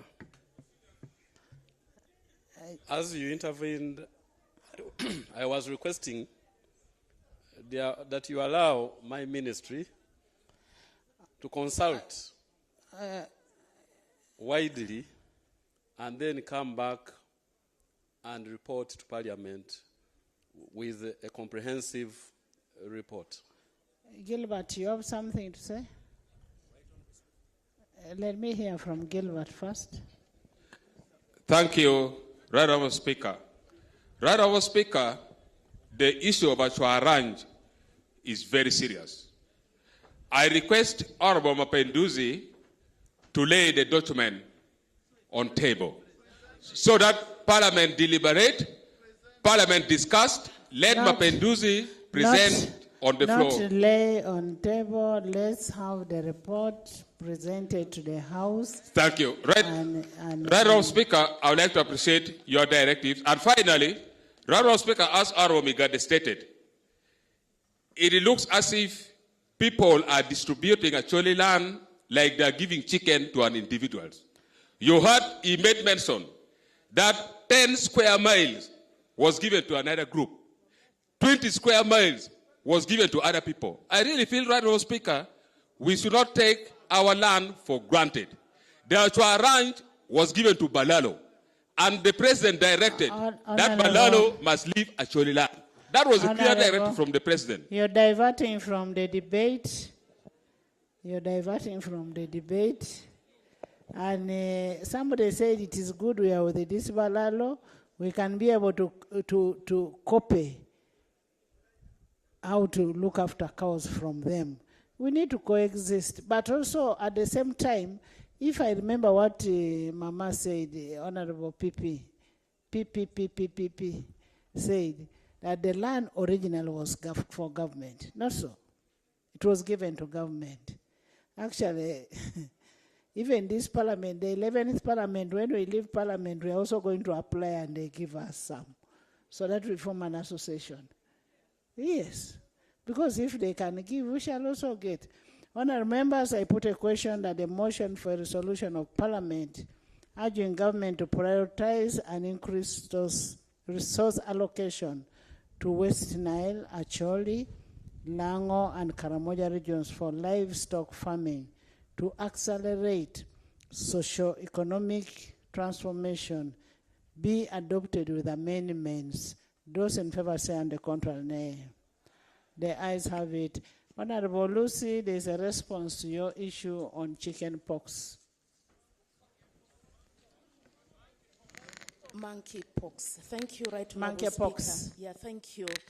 I made a very quick call and I got the update from the Director General Health Services at the Ministry of Honorable Health. Lucy Akello of Amur, can you listen? Yes, I've been informed, right Honorable Speaker, the current update. There are 4 cases of monkeypox in the country, confirmed. Out of the 4 cases, 2 cases came from Congo, and they were admitted in Bwera Hospital. They improved, and they were discharged. Number 2, the 2 other cases came from Kampala. They were detected, confirmed, and right now they are admitted in Entebbe Hospital at the isolation unit. Madam Speaker, as I sat down, immediately I got a message from the Director General confirming that the case in Amuru District that was raised by Honorable Lucy Akello has been confirmed positive. So we have got a total of 3 active cases of monkeypox, and all these 3 are admitted. For the one in Amuru case, Amuru District, of course, each district has got isolation facility. They will be isolated. They will be given supportive care. They will be given conservative care until they improve, then discharge, like those in Bwera Hospital. Lastly, Madam Speaker, as I said, the ministry has developed case definition already. There are probably cases, suspected cases, and confirmed cases.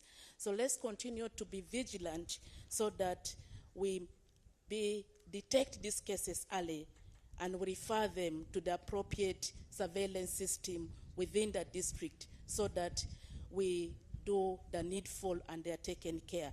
Madam Speaker, permit me lastly before I sit down, there was issue that was raised by Honorable the Member of Parliament in Amuru,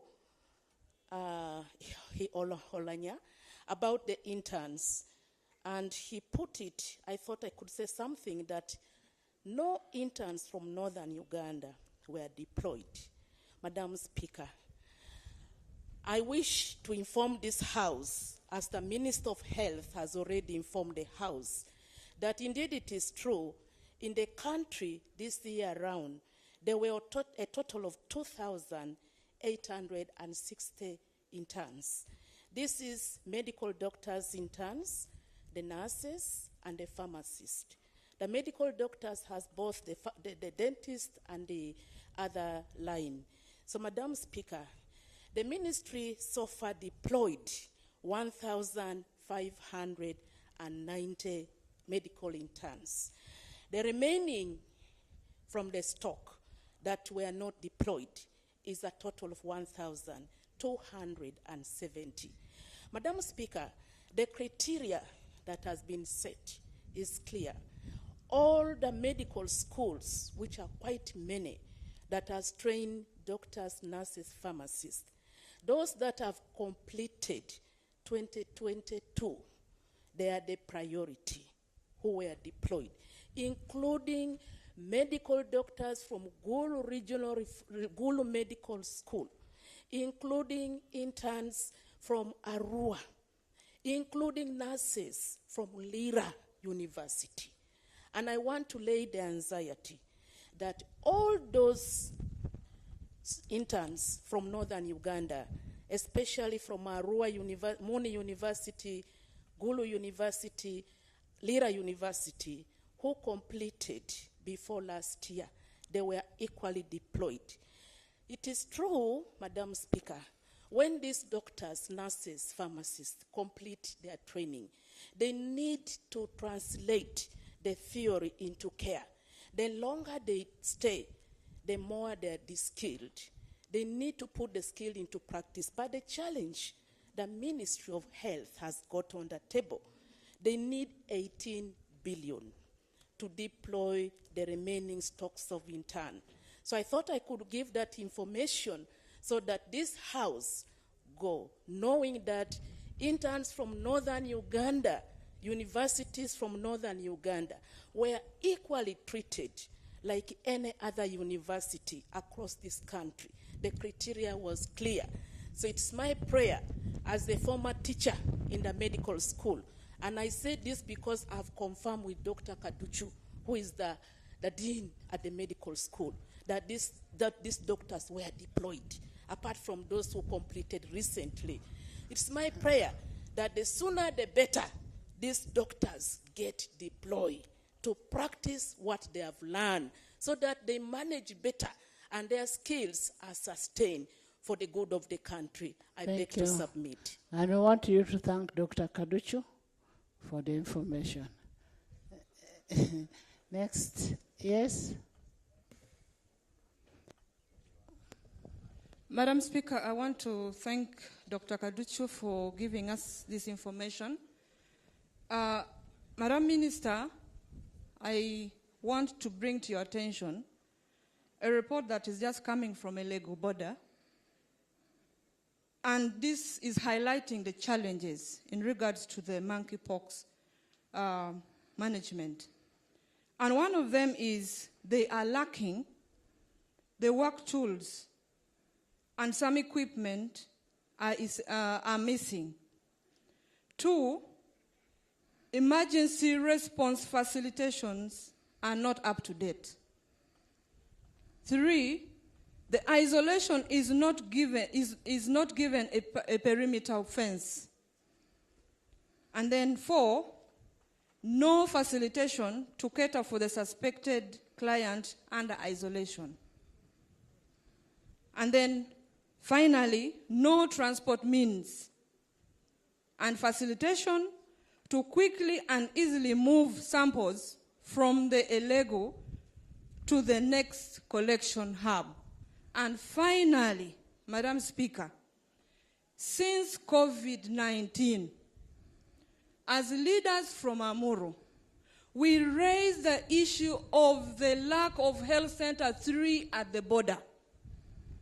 When we raised this issue, government started by starting to construct a health center 3 facility. But along the way, this construction stalled up to now. How can a whole international border not have a health facility in the midst of all these emergencies that are coming? What has happened to that construction work that started over 2 years ago? Where? And I've been asking these questions, I have not got the answers. I think we need to really revive this because emergencies will always come at these borders. Thank you so much, Madam Speaker. Can we discuss that in tomorrow's debate when they have presented a report on health? So that's one of the first things you should be able to answer tomorrow. Dr. Bedi. Item 7. We are going to have a very brief report. It's basically giving us a report on the pledges. Item 7, motion for adoption of the report of the Standing Committee on Government Assurances and Implementation on the status of government assurances on the compensation of victims of war and insurgencies in the sub-regions of West Nile, Acholi, Lao, Karamoja, Teso, and Sebei. Thank you. Pursuant to Rule 179 of the Rules of Procedure, the chairperson will present the report in regard to government assurances and implementation of projects.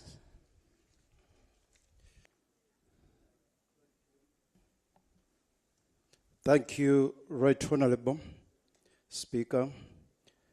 Right Honorable, I beg to lay the report of the Government Assurance and Implementation Committee on the status of the assurance to compensate victims of war and insurgencies in West Nile, Acholi, Lango, Teso, Kalamoja, and Sebei sub-regions, and the attachments thereof. I beg to lay. Please lay.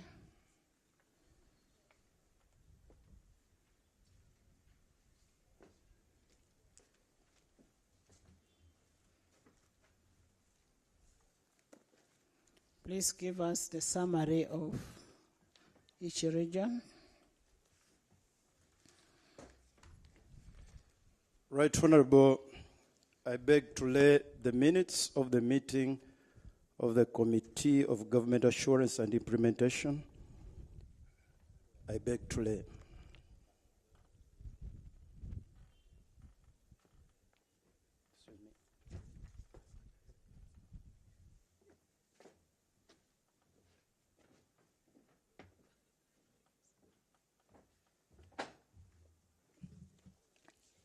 Thank you, Right Honorable. I'm going to do a summary. From 1987 to 2005, the northern Uganda and eastern regions of the country were ravaged by several wars and insurgencies, which led to loss of lives, livestock, and properties. In 2003, Cabinet pressed a moratorium on ex gratia payment for compensation claims by persons affected by wars and insurgencies. Consequently, claimants and beneficiaries from Acholi, Lango, and Teso sub-regions filed numerous lawsuits against government in the High Court of Gulu, Lila, Soloti, Arua, and Mbale. In 2008, His Excellency the President directed the Minister of Justice and Constitutional Affairs to amicably settle court cases and verify all claimants, irrespective of whether they took government to court or not. In 2016, the Interministerial Committee conducted a verification exercise of war debit claimants stroke beneficiaries in Acholi, Lango, Teso, and Teso sub-regions. In 2020, the Minister of Justice and Constitutional Affairs initiated a validation exercise in the three sub-regions of Acholi, Lango, and Teso. And in 2021, the verification exercise was dissolved to the district structures. On 29th July 2021, the Right Honorable Prime Minister confirmed to the Parliament that government is in the process of verifying livestock compensation claims for the areas of Acholi, Lango, and Teso sub-region, including Kalamoja, West Nile, Sebei, Bukedi, and the Busoga sub-regions that were affected by the insurgency. On the 3rd of August 2021, the Attorney General also assured Parliament that he would give a report where the government was going and in what direction it was going in a fortnight, so that Parliament can know what government was thinking.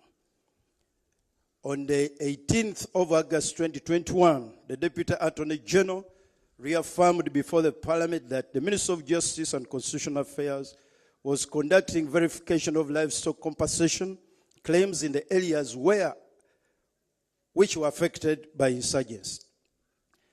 He also informed the Parliament that other sub-regions affected by the insurgencies were to be incorporated in the next phase.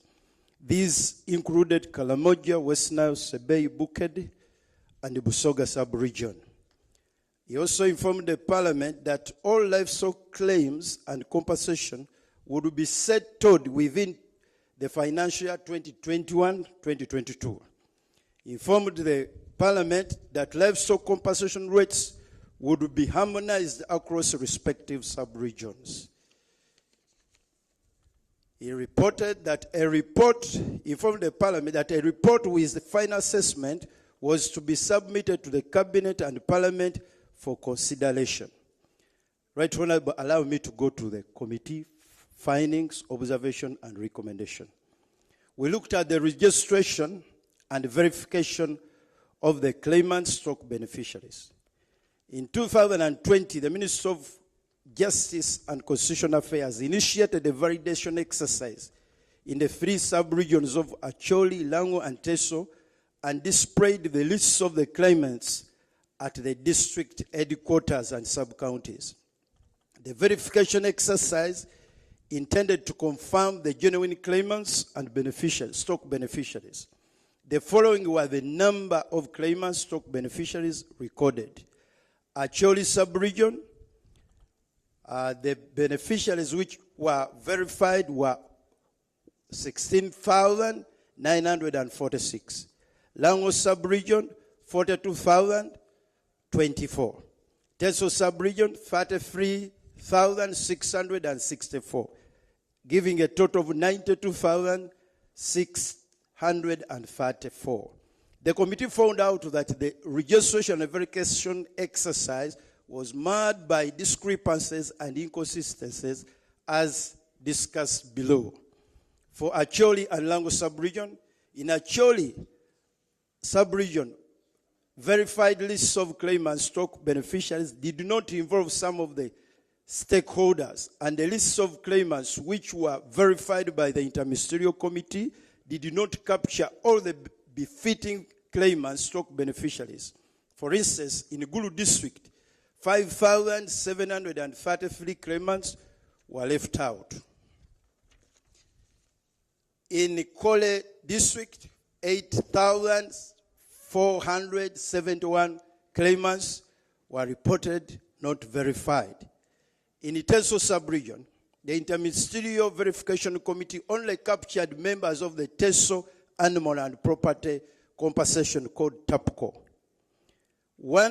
14,499 befitting claimants, stock beneficiaries from 9 districts across the entire Teso sub-region were left out. This figure of 500, it is supposed to be 200,500 claimants. Under the group headed by the former Kapilabiongo County MP Ochen Julius, they were also left out. And we have attached their list. Kalamoja, Sebei, and West Nile sub-region. In the case of Kalamoja, Sebei, and West Nile sub-regions, the Attorney General stated that the registration and verification exercise of claimants and beneficiaries was scheduled for the next phase, subject to the guidance of His Excellency the President. However, the committee established that data forms from in Kalamoja and Sebei sub-regions has never been collected for verification. They distributed the forms to the sub-counties, but they have never collected them. They distributed them in 2020. Up to now, those data forms are still in the field. The committee observed that there were major discrepancies in the number of verified claimants, stock beneficiaries, with actual number of the benefiting claimants, stock beneficiaries in all the affected sub-regions, including Acholi, Lango, and Teso. There was a gross negligence of duty on the part of the Minister of Justice and Constitutional Affairs officials with respect to the way they handled the claimants' stock beneficiary registration and verification exercise in all affected regions, sub-regions. The committee recommendations. 1. The Minister of Justice should conclude the claimant stock beneficiary registration and verification exercise in all affected sub-regions, including Acholi, Bugishu, Lango, Teso, West Nile, Kalamoja, and Sebei, within the period of 6 months. This is to ensure that the verified amounts are included in the next year's financial 2025-26 budget. 2, the Minister of Justice and Constitutional Affairs should address all complaints relating to the cases of claimants, stock beneficiaries, who were excluded from the initial verification exercise with a view of compiling a more inclusive list of verified claimants, stock beneficiaries. 3, the Minister of Justice and Constitutional Affairs should prepare a comprehensive verification report on compensation of all victims of war and insurgents and present it to the Parliament within 6 months from the time of this report adopted. Number 2, we looked at the determination of compensation claims and rates. The Attorney General stated that the compensation to the claimants were determined through a verification and validation exercise to establish the number of livestock lost per claimant, stock beneficiary, and the agreed rate was 1,050,000 per head of cattle. And this was arrived at after consultation with the Minister of Agriculture, Animal Industry, and the Fisheries, which is MAIF. And this was done 3 years ago. However, in many instances, the numbers of livestock previously verified were significantly reduced by the Minister of Justice and Constitutional Affairs without providing any explanation to the claimants' stock beneficiaries.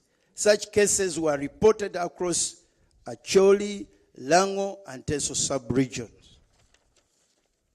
The current market price per head of cattle in today's open market could be slightly higher, and no information on the current compensation rates used for other categories of livestock such as goats, sheep has been provided. Where we went, people lost, apart from cattle, they lost sheep, they lost goats, they lost donkeys, and in some cases, pigs. The committee observed, number 1, that whereas the compensation package for claimants, stock beneficiary was determined through a verification and validation exercise, many complained that the number of livestock validated by the Minister of Justice and Constitutional Affairs did not reflect the exact losses incurred during the insurgents. The rate used for compensation was not based on the current market price. The committee recommendations. The Minister of Justice should base its payment to the claimant stock beneficiaries on the exact number of livestock lost as determined by the respective verification committees at the local government level. Number 2, the livestock compensated should relate to the established rate. For example, 1,050,000 per head of cattle. This amount should be uniform throughout the sub-regions. Right Honorable discovered that in some cases, some people were paid 500,000, 300,000, not 1 million for a cow. Number 3, the IGG should investigate the varying payments for per head of cattle in the different regions against the agreed amount as per the verification exercise. Number 4, government should revise the compensation value per animal to meet the current market price per head of cattle, goat, sheep, and donkey. Number 3, we looked at the government funding for compensation claims. In the financial year 2021-2022, His Excellency the President directed that 150 billion be provided to kickstart, and the keyword is to kickstart compensations. However, the committee found out that during the financial year 2021-2022, only 50 billion was made available to the Minister of Justice and Constitutional Affairs for payment of the verified claimants' stock beneficiary in 3 sub-regions of Acholi, Lango, and Teso. According to the Minister of Justice and Constitutional Affairs, these funds were distributed equally among the 27 districts and 2 cities. And the districts and cities, they are mentioned. And every district stroke city received 1.72 billion. Further, funds totaling 676.3 million bounced due to various reasons, including invalid bank account numbers, irregular title of the bank accounts, closure of the bank accounts, and dormant accounts. This led to the return of these funds, unpaid funds, to the consolidated fund.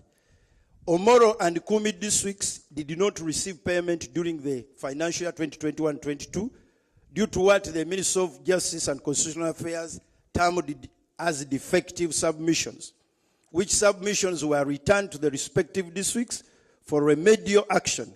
Consequently, the allocations to these districts with defective submissions were pulled together and reallocated to other eligible claimants, stock beneficiaries.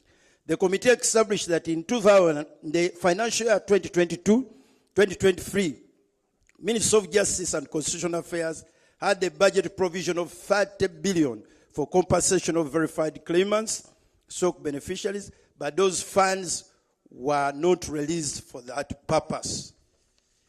In the financial year 2023-2024, a budget allocation of 20 billion was made available to the Ministry of Justice and Constitutional Affairs for payment of claimants and beneficiaries in Acholi, Langa, and Teso sub-regions. Out of this, 71.3 billion was received, and UGX 69.9 billion was paid out to the claimants' stock beneficiaries.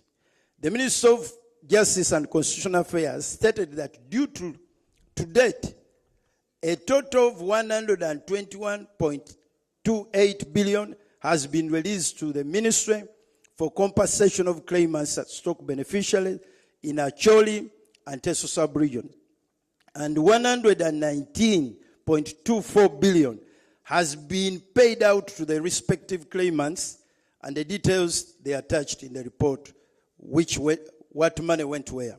The committee was informed by the Deputy Attorney General and the Minister of Finance that as at 30th June 2024, the total outstanding liability for compensation claims so far verified amounted to 472.72 billion, and that the Minister of Finance had allocated only 40 billion for the Ministry of Justice and Constitutional Affairs in the budget of the financial year 2024-2025 to cater for the outstanding claims. The committee observed, number one, that the Ministry of Finance and Planning and Economic Development had not provided for a budget in the medium term to cater for compensation of claimant stock beneficiaries due to lack of comprehensive verification report on the compensation of all victims of war and insurgency. The Ministry of Finance did not have a plan in place as it had not yet established the current total budget requirement for compensating all the claimants, stock beneficiaries in all the sub-regions which were affected by war and insurgency.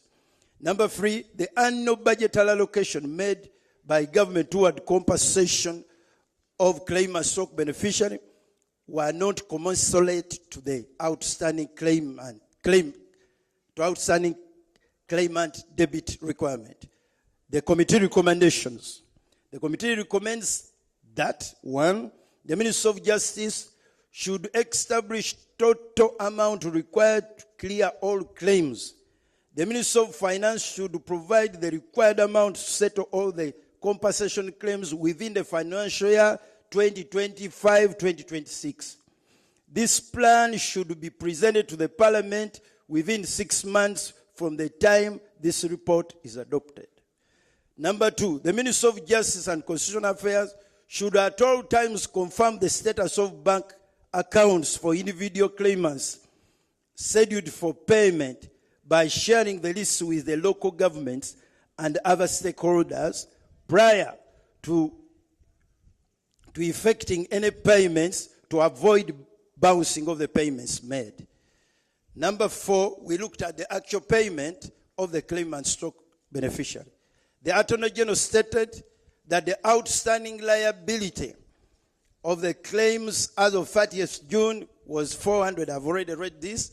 However, upon actual analysis of the verified payment list submitted by the Ministry of Justice and Constitutional Affairs, the committee established that the actual outstanding total liability for compensation claims as at 30th June 2024 was 208.72 billion, not 472, leaving a variance of 264 billion, whose purpose was never explained by the Attorney General.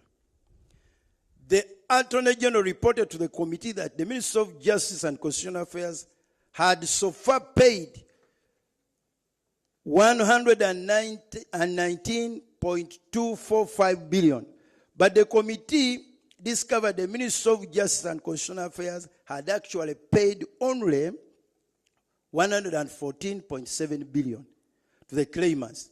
This leaves an unexplained variance of 4.495 billion, and the details of the payments are also have been attached. Furthermore, the committee discovered a number of inconsistencies in payment to the claimants' stock beneficiaries across the affected sub-regions. These included, but not limited, for example, in Pade district, out of the 1,900, only 800 had been paid. Right Honorable, allow me not to go through those details. The members can read. Let me go to the committee observations. Number one, the committee observed that the Attorney General had not explained the variance of 4.495 billion arising from the contradiction between the amounts of funds reported by Ministry of Justice and Constitutional Affairs as money paid amounting to 119 billion and the action on which we added according to the information they gave us. Number two, a variance of 264 billion was not explained, arising from the contradiction, again, from the information that was supplied. Number four, the Ministry of Justice and Constitutional Affairs effected payments to individual claimants' bank accounts before ascertaining the status of those accounts, resulting in bounce payment. Number four, there was no clear communication between the Ministry of Justice and Constitutional Affairs, the various local governments, and associations of the work claimants on the verification and payments to be made. There were allegations of fraud and other financial malpractice in the payment process, which have made the genuine claimants to miss out on their payment. The Ministry of Justice and Constitutional Affairs did not conduct due diligence to ensure that claimants have active bank accounts through which payments for compensation should be made. The claimants are incurring costs of maintaining active bank accounts without getting payments. Recommendations, committee recommendations. The Ministry of Justice and Constitutional Affairs should at all times confirm status of bank accounts for individual claimants scheduled for payment by sharing the list with all key stakeholders, including local governments, associations for the work claimants, prior to effecting any payment. Number two, the Ministry of Justice and Constitutional Affairs should put in place clear communication channels with local government to facilitate timely feedback on payment of claimants. Number three, the local leadership, right from villages, parishes, sub-counties, and districts, should be made aware of the exercise of identification and profiling of deserving beneficiaries in an attempt to generate accurate data. The Ministry of Justice and Constitutional Affairs should consider other cost-effective payment options for the claimants whose amounts are 5 million and below. The Ministry of Justice and Constitutional Affairs should structure payments as one-off for each of the claimant instead of piecemeal or installment payments strategy that is currently affected. Right Honorable, where we went, we found someone is claiming 22 cattle, heads of cattle, and has been paid 1 or 2. And they are there, they are waiting. The district verification committee teams should, with immediate effect, stop receiving payments on behalf of claimants and charging them 10%. We discovered that some of them are charging these claimants. A forensic audit on the payment process should be carried out to address the glaring discoveries of fraud. Right Honorable, general recommendations. The general observations.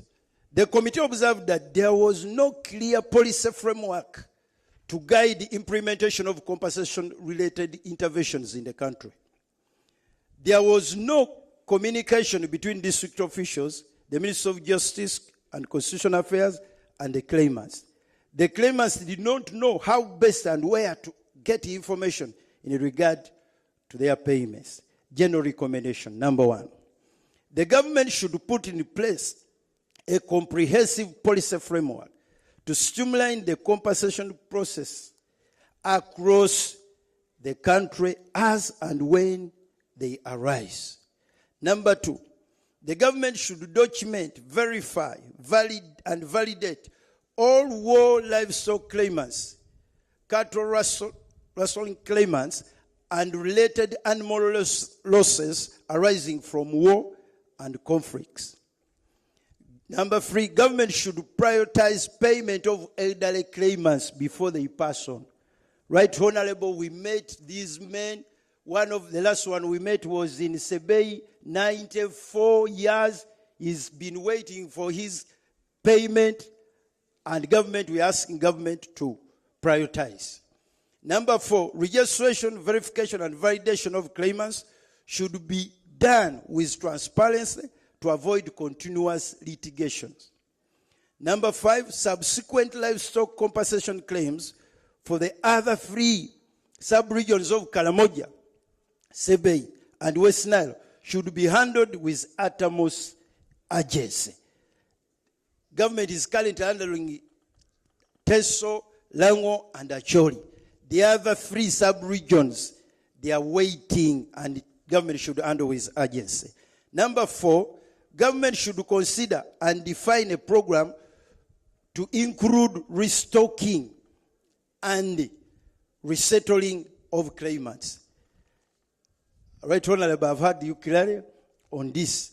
Restocking is key if we are going to build the economy of these regions, and so that they can become part of the national economy. Apart from compensation, there should be restocking. Government should put in place mitigation measures against cattle rustling in the sub-region of Sebei, Karamoja, and Teso, including but not limited to the deployment of radio frequency identification. Radio, let me repeat this because it's very important. On those herds which are near places which are prone to cattle rustling, there are devices called radio frequency identification. You can track down any animal, whether it has gone to Kenya or to Sudan. You can know whether it has gone in a claro anywhere. You can track. We should deploy. Government should invest in the education of communities where cattle rustling is endemic as one of the long-term remedies. Government should deepen the disarmament exercise and improve security to guarantee security of people and property. And lastly, compensation should be coordinated and handled by one government agency to avoid duplication and waste of resources. In Karamoja, we found out that the Prime Minister's office is involved in compensation, and the Minister of Justice, Constitutional Affairs also, they are involved. There need to be compensation. There needs to be coordination. In conclusion, the insurgencies and the armed conflict coupled with cattle rustling caused loss of lives, livestock, and other property, which devastated the socio-economic structure of the people in the affected sub-regions. Government committed to compensate the victims for their lost livestock.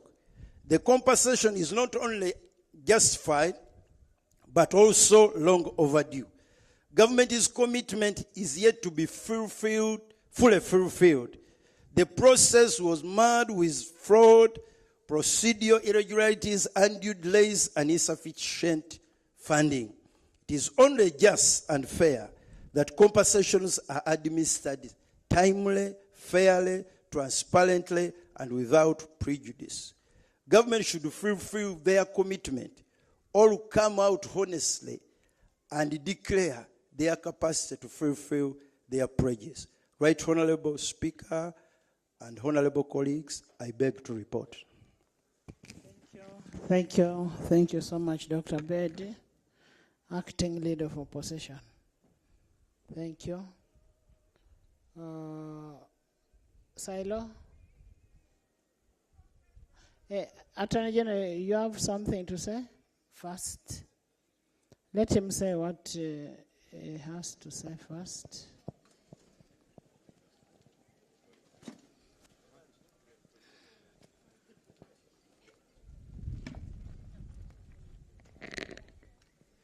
Thank you, Right Honourable Speaker. Thank you, my senior colleague, Dr. Bed, and colleagues, members of Parliament. The report as presented by the Chair of the Committee of Government Assurances is not a glowing tribute to the exercise. It paints a bleak picture. I do have answers to a number of the issues raised.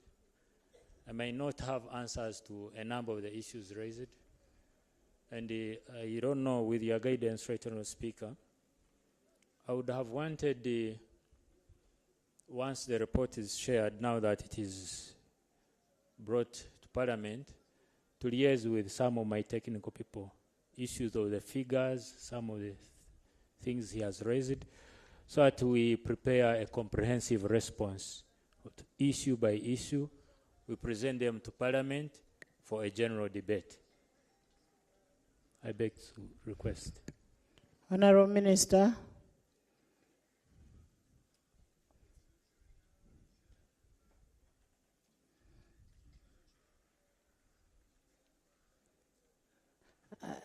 Your Minister.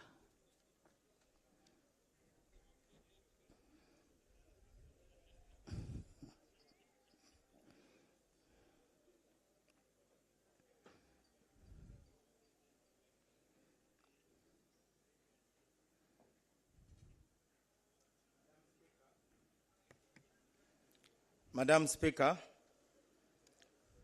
first permit me to apologize for being absent when you opened the House yesterday.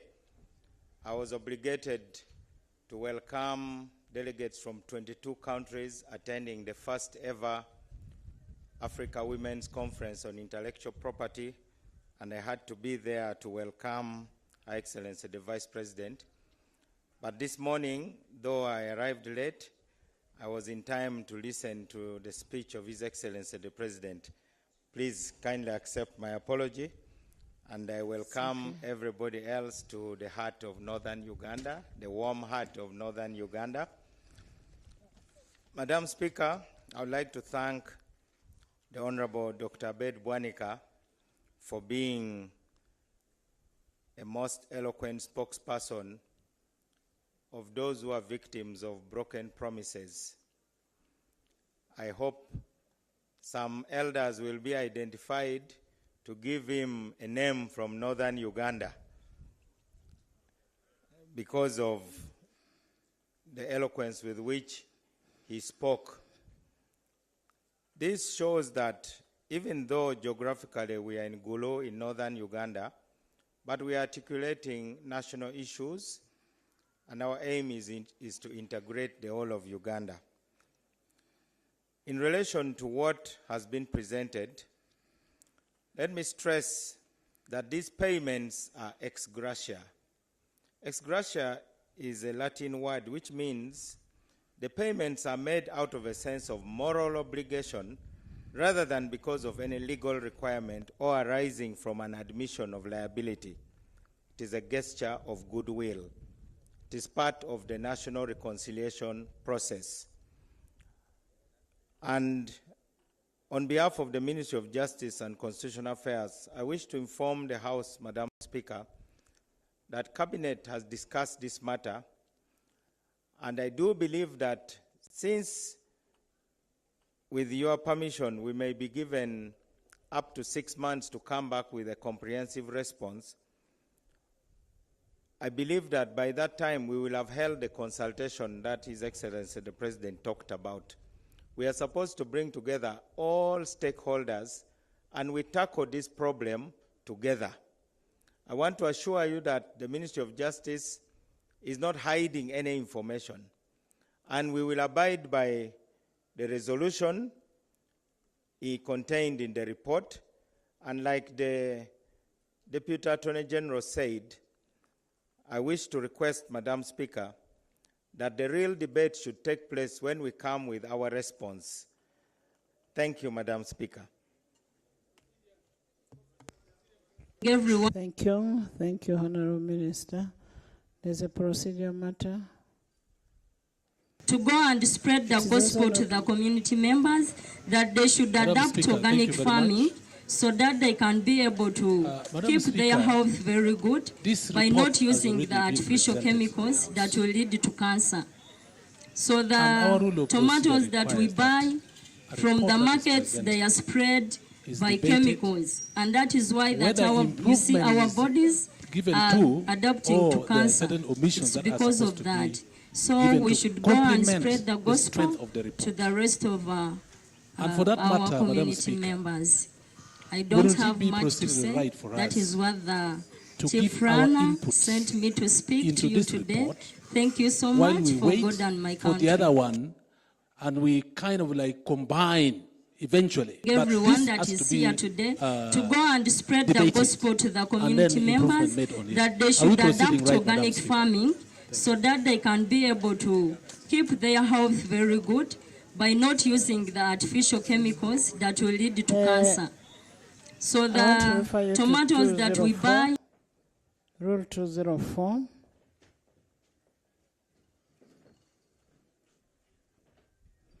From the markets, they are spread by chemicals, and that is why that our bodies are adapting to cancer. It's because of that. So we should go and spread the gospel to the rest of our community members. I don't have much to say. That is what the Chief Runner sent me to speak to you today. Thank you so much for God and my country. Action and Rule 2. Everyone that is here today to go and spread the gospel to the community members that they should adapt organic farming so that they can be able to keep their health very good by not using the artificial chemicals that will lead to cancer. So the tomatoes that we buy from the markets, they are spread by chemicals, and that is why that our bodies are adapting to cancer. It's because of that. So we should go and spread the gospel to the rest of our community members. I don't have much to say. That is what the Chief Runner sent me to speak to you today. Thank you so much for God and my country. Then we can have everyone that is here today to go and spread the gospel to the community members that they should adapt organic farming so that they can be able to keep their health very good by not using the artificial chemicals that will lead to cancer. So the tomatoes that we buy from the markets, they are spread by chemicals, and that is why that our bodies are adapting to cancer. It's because of that. So we should go and spread the gospel to the rest of our community members. By us, myself, engaging with the technical people and giving me a proper response, which I would use to present a response to Parliament. The issues the Minister is talking about, the discrepancy is borders to criminality. So if we are to discuss on something that it doesn't have proof on it, there's a procedure matter? Right Honorable Speaker. Right Honorable Speaker. Right Honorable Speaker. The issue we are dealing with is actually in the middle and the heart of the issues that people want to listen to in northern Uganda. And this issue is started of some of the things that happened in 1986. And Right Honorable Speaker, if there is anything that people have been talking to us, the leaders of northern Uganda, that must come out clear in this sub-regional meeting or regional meeting in Gulu City is the issue of compensation. Right Honorable Speaker, this Deputy Attorney General has been at the center of this issue for a long time and is a source of confusion as per our knowledge as the leaders from northern Uganda. And if there is anything that he wants, I thought he was going to ask you for only this night to consult his technical team so that the debate takes place tomorrow when he's here presenting the facts he has found from his technical team. Right Honorable Speaker, if we leave this place in Gulu without discussing this particular report, which is at the heart of this success, then we are in problem. Honorable Call. Did you say that the Deputy Attorney General is a source of confusion? Did you say that? Right, Honorable Speaker, I am not withdrawing that statement because give me time to substantiate on that. I am saying that is unparliamentary. You can use a better word. I have never known you for that. That Honorable Speaker. That is not the honorable call I know. Please. Right, Honorable Speaker, for lack of better English, I would say he has been confusing the process. Honorable call. Honorable call, back to the microphone. Can I have that withdrawn from the Hansard? You can use something else, but not as a person confusing. You'd equally feel bad. Right, Honorable Speaker. At the beginning, I said, let's debate these issues with sanity. Right, Honorable Speaker, let me remove the same confusion. Way you feel. I apologize for using source of confusion, but I must say he has not been doing things right. I apologize for the other word. Thank you very much. Thank you.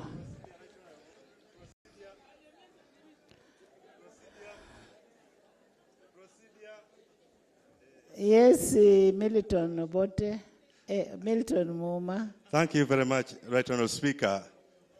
Right Honourable Speaker, during the background to the report that the chair was presenting, he did mention the regions, the sub-regions that are supposed to benefit from the war claims. Bukedi and Busoga were clearly mentioned. But when it came to regions that were verified, Busoga and Bukedi disappeared and died a natural death. When it came to recommendations in the report, Busoga is not being mentioned anywhere. Right Honourable Speaker, before we debate, we need to consider the issue of war claims conclusively without handling piecemeal, like the report was on the floor of Parliament. I thank you. Algon. Right Honourable Speaker, when we sit in a place like Gulu, we begin to debate better. And I appreciate this current location. If it were possible, we would extend our stay here to even 1 month, so that Gulu feels us and Parliament feels Gulu. Actually, for you to feel Gulu, after this debate, you just turn your back behind and enjoy. Thank you, Right Honourable Speaker. God indeed chooses leaders. The ones he knows are able. That is why he chose you to put you in that seat. Thank you so much. In 2021-2022, Kumi and Omoro didn't get the money.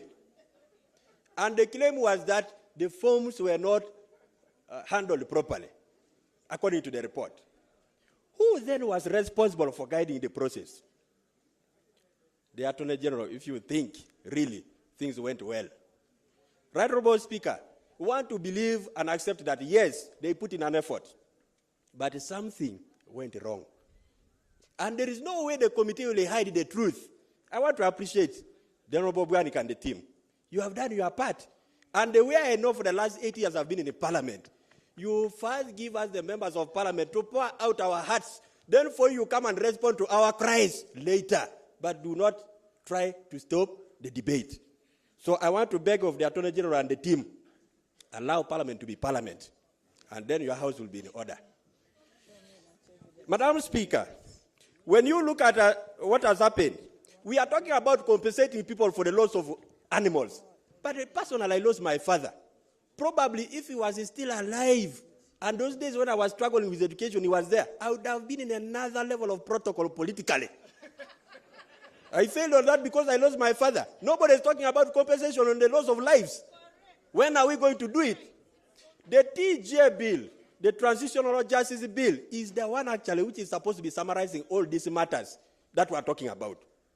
Why did the government list the TJ bill and leave it up to now? Because the policy that the report is talking about should have been this one on TJ. But Transitional justice. But we have granted that bill today. And that's why I wanted to appreciate you.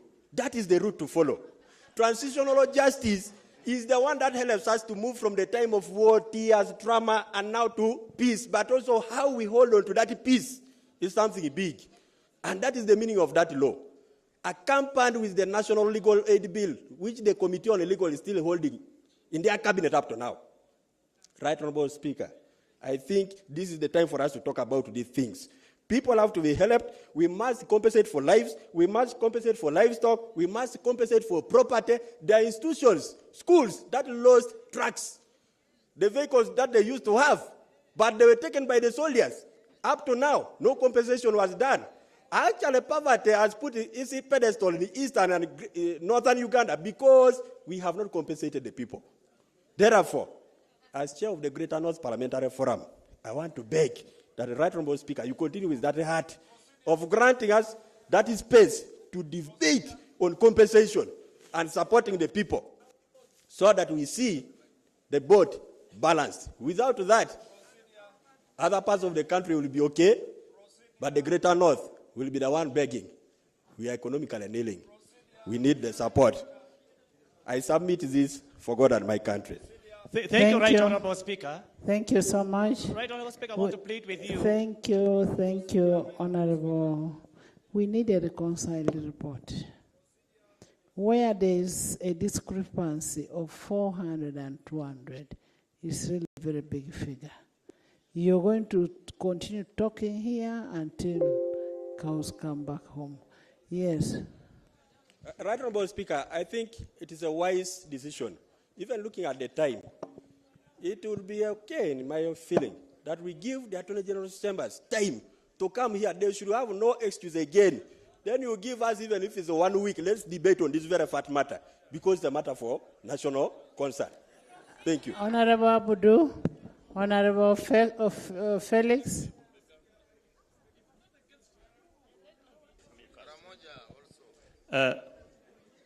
Thank you very much, Right Honourable Speaker. Right Honourable Speaker, I know the emotions went regards this subject. But one most important thing is we must be judicious. It's no use discussing a one-sided report. It's no use. We need to be fair to ourselves. We need to be fair to those people listening to us. Allegations have been made in that report. We have not had responses to those allegations. And us who want to meaningfully contribute to the allegations that have been made, we are begging that we want to hear the other side and we make a contribution. I mean, that's what our rules of procedure say. So, I strongly suggest, Right Honorable Speaker, that the landed Attorney General has asked for 2 weeks. But we are here until tomorrow. 2 weeks may be a long time. Why can't we give him until tomorrow?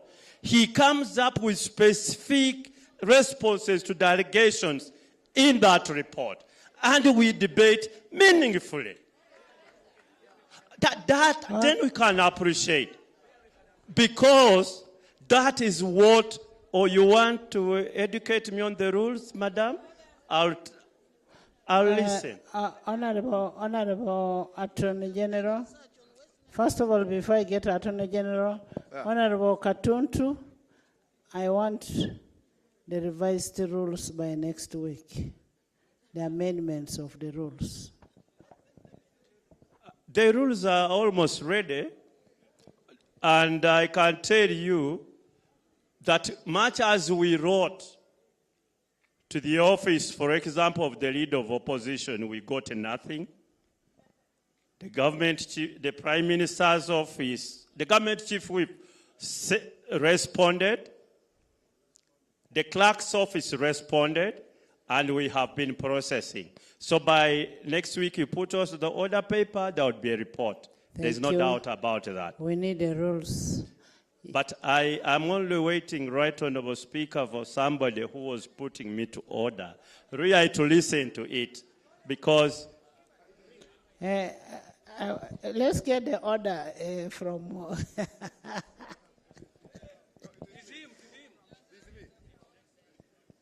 No, she was putting Honorable Katuntu to order. Thank you very much, Right Honorable Speaker, for giving me this opportunity when I raised the point of order to Honorable Abdul Katuntu. Right Honorable Speaker, I attended this report. I've understood this report. The report is good, but it doesn't contain everything that we have to discuss here. Now, the Honorable Abdul Katuntu is proposing the Deputy Attorney General should go and respond to the report without getting issues from us who are on the ground here. And we are aware that some of the issues have not been captured. And we want to add on what has been captured in the report presented by Honorable Abed Bwanika. Right Honorable Speaker, is Honorable Katuntu in order to say that we should not discuss this report, yet we have to add on more issues so that the Attorney General comprehensively comes up with the answers that this region deserves? Right Honorable Speaker, is he in order?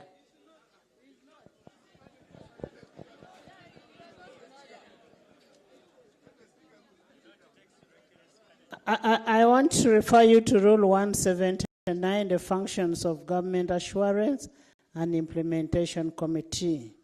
The Government Assurance Committee and Implementation Committee shall record and scrutinize the assurances, the promises, and undertakings given by the Minister, by the Prime Minister, President, Vice President, in the House from time to time. 2, monitor and evaluate the fulfillment of the government assurances. 3, exercise such functions that are not covered by paragraph A and B as may be allocated by the committee to the committee by the Speaker from time to time. We are scrutinizing the promises that were made. There was a promise that was made. Money was released, 130 billion shillings was released. In the report, they say 400 and what? there's a discrepancy of 209 billion? 209 million. Right Honorable, that is not money released. That is money given out to beneficiaries. the money which has been given out, what the Minister of Justice and Constitutional Affairs has reported is 119.24 billion so far. For us, when we added the total figure so far released, we found out that it is 114.7 billion. It has a discrepancy of 4.495 billion. The other money is the total of 472.72 is the total of the verified. What the minister say that they are verified, and this is the total amount. When they supplied us with the information, we added the figures because they are names of the outstanding. When we added the figures, it came to 208.7 billion. So there is a discrepancy from that figure which they are supplying us with what is in the document which they supplied us. And for me, my reasoning is we must be able to reconcile these figures. And the reconciliation of these figures, and as Honorable Katun said, we are having a one-sided debate. And giving Honorable Kafusi a night to bring the figures that reconcile what is being said. You heard the president saying that there is a problem in the compensation. And this is the problem that we must resolve. If we fail to resolve between the Committee of Assurance and the Ministry, then we shall get a select committee that will go, or we shall ask for a forensic audit on this. Honorable Katuntu was still on the microphone. Thank you very much for that wise ruling, Right Honorable Speaker. For every committee of parliament, before it embarks on its task, it has its own terms of reference. Are we now going to set different terms of reference which were not captured by the committee? Then we'll be moving outside the committee report and actually the rules of procedure. And I'm really requesting my colleagues to appreciate the point that we need to get that side, and any issue that is going to be brought and it is outside the terms of reference of the committee. Now, how would the committee have investigated it? Because what we are debating now are issues that were investigated in the report. Right Honorable Speaker, I can relinquish the microphone. Somebody is giving you an order. You first get the order. The order from Linda. Thank you so much, Right Honorable. What we are discussing here is very important, and it has affected government for almost 26 years. And first of all, before you say it has affected or not affected, I want to go back to what we agreed. No personal feelings. Yes. Let's debate with all the sanity. All of us, we are only limiting it to northern Uganda. If I start talking about Uteso, you'd actually cry. You go ahead. Thank you so much, Right Honorable. I would like to seek your guidance whether Honorable Abdul Katuntu is in order trying to preempt what the members want to discuss. Right Honorable, what I know very well is that the report of the committee brought out some facts, but there are other facts that were not brought out. And when Attorney General is coming back to give his response, it's prudent enough for him to hear these other issues that the committee didn't capture, so that when he's coming back to respond to us, he will come with a comprehensive response. Right Honorable, it doesn't mean when we are going to react, we'll only talk about the discrepancies in the amounts. Okay, tell me what you want to add in the report. Thank you so much, Right Honorable. Right And Honorable. we shall give the Attorney General 2 weeks to respond. No, Right Honorable. Exactly. Add what you want to add on the report. Right Honorable, I still request that even if I say it, because these are things Attorney General even is knowing. Linda, Yes. please add. Thank you so much, Right Honorable. Right Honorable, in this issue of compensation, there are almost 3 categories. There are categories that went to court and the matter was concluded. There are categories that benefits from the president's guidance that those who even didn't go to court should be compensated. Like for us in Lango, there are categories that are on the 42,000 list, Right Honorable Speaker. Only 18,000 Attorney General accepted them to fill the data cards. 23,000 in the list, it was stating clearly that it was not approved for payment. And one of the claimants is Honorable Felix Okotogong. That they said he was not approved because he claimed frivolously. And another issue was on the reduction of people's claim.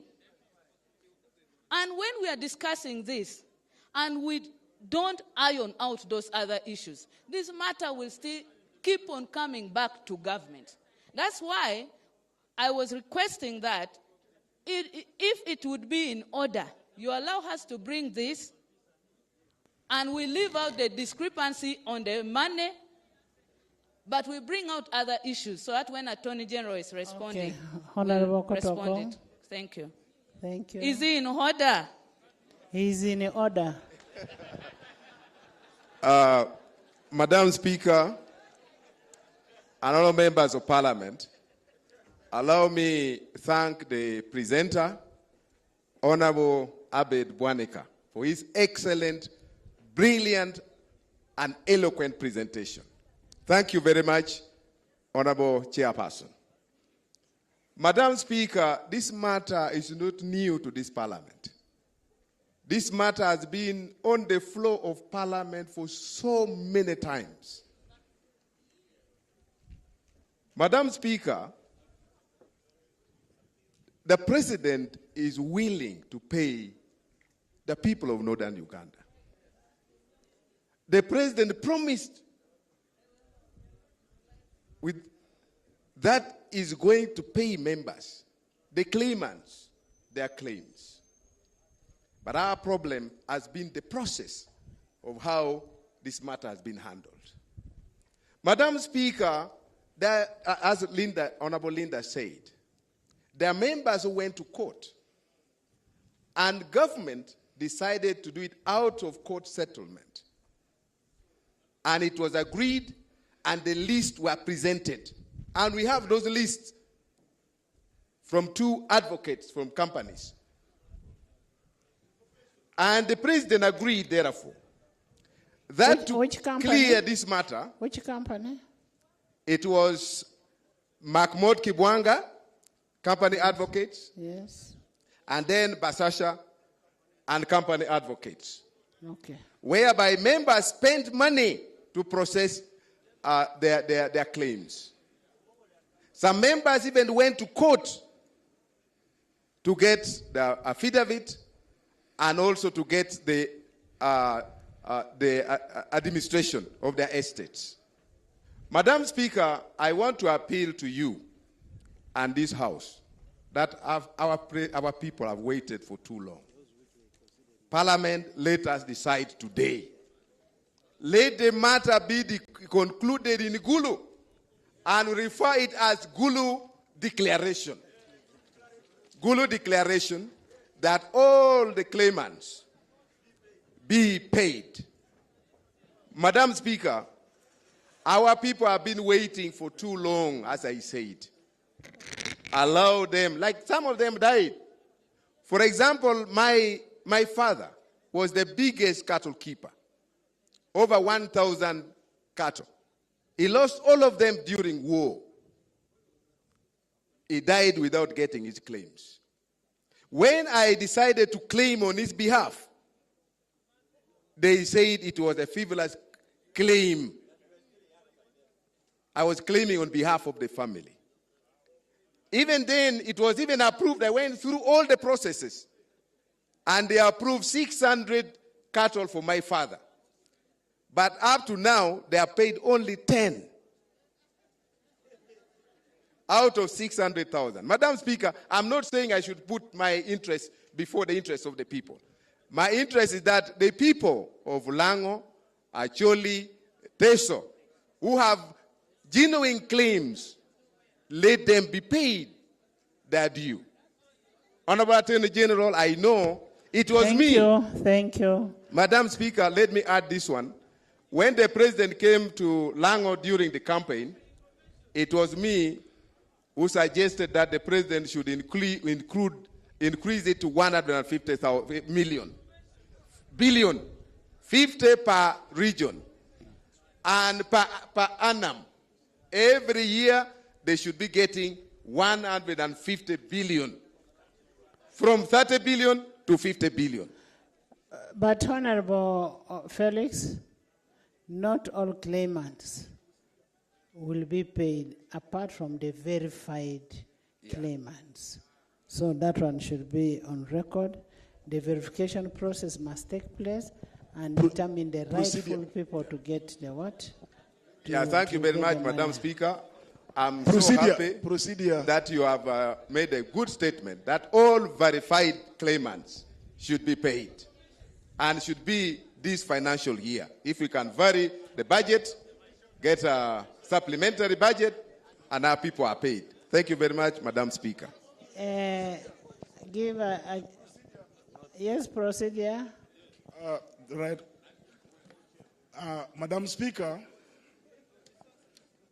we are discussing a very critical matter. Madam Speaker, we are discussing a very critical matter. One of the purposes of putting regional sittings is to completely exhaust debate that pertains to that particular region. And compensation is in the heart, like they've said, of the matters that affect people in northern Uganda. So we must thank you for bringing Parliament here. Madam Speaker, I look scared and worried. I'm a bit scared and worried. When my senior land brother, Minister for Justice, walked over there and declared. He's on procedure. And he declared compensation a token, an ex gratia. And that is a senior land lawyer. Said, what we are discussing here, all is ex gratia, like Senator Farsi chairman. Now, we are talking about compensation. Are we proceeding well by debating ex gratia? Are we debating ex gratia or compensation? You know. Are we proceeding well? There is one thing that the president said, was it the president or the motion, that what government is paying for now is not what government did. It is what was done by the past governments. Yes, Ojara? Right Honorable Speaker, the Honorable Norman Ochero is my good friend. No, is your obi in the... Right Honorable Speaker, one time I took him to our village only to realize that he was actually operating in our area and is one of those who took part in with the rebel groups raiding our animals. And he knows. Right, Honorable Speaker. And they took 90 bags of your granas. They carried including peanuts and goats. Is it in order, Right, Honorable Speaker, to pretend to be caring when it's actually part of the problem? Thank you.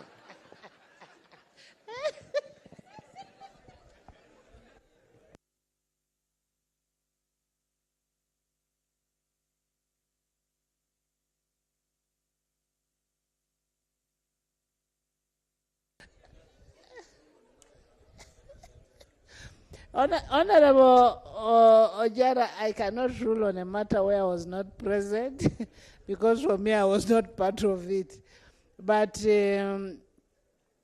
Honorable Attorney General, we've so far released 130 billion shillings. How much has been paid out?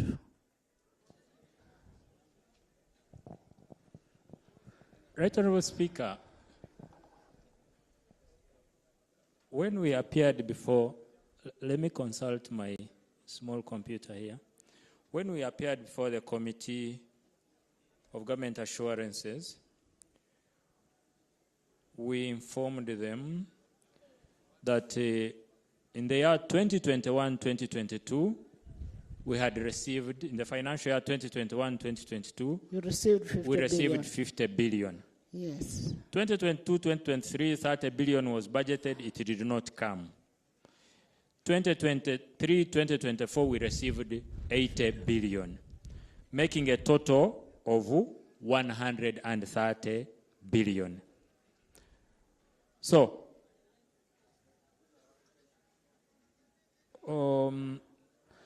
that was what was allocated by Parliament. That's what was allocated by Parliament. How much did you get as a release? From the document I have here, Right Honourable Speaker, 121.28 billion was released. How much have you paid to the verified? 119.8 billion was paid out, and 1.486 bounced.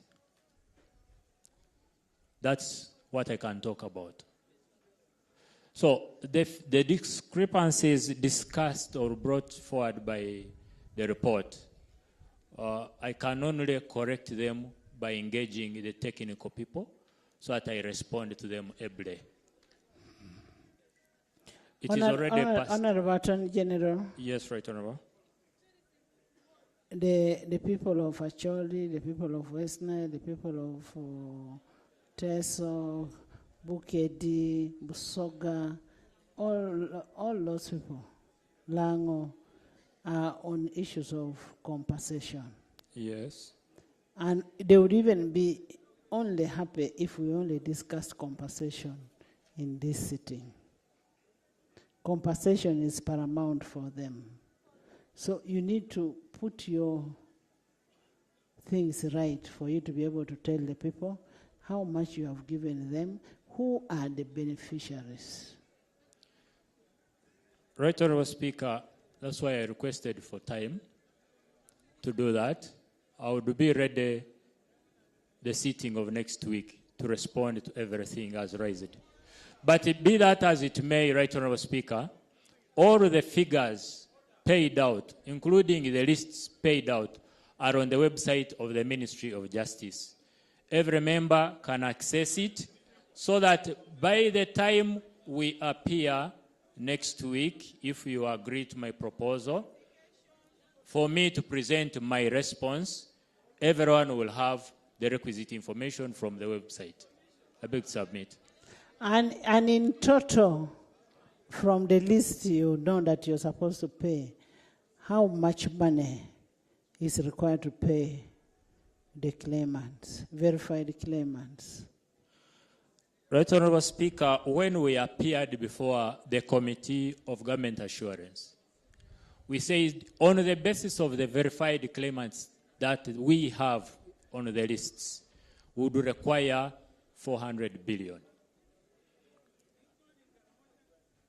400 billion. Yes, I believe that's what we presented to the committee. You have already received 130. So now, when the committee says all we required was 200 billion, that creates a discrepancy of 200 billion. Now, I need to engage with the technical people to find out how they arrived at the 400 billion, so that I can present that to Parliament. Yes, Zombo.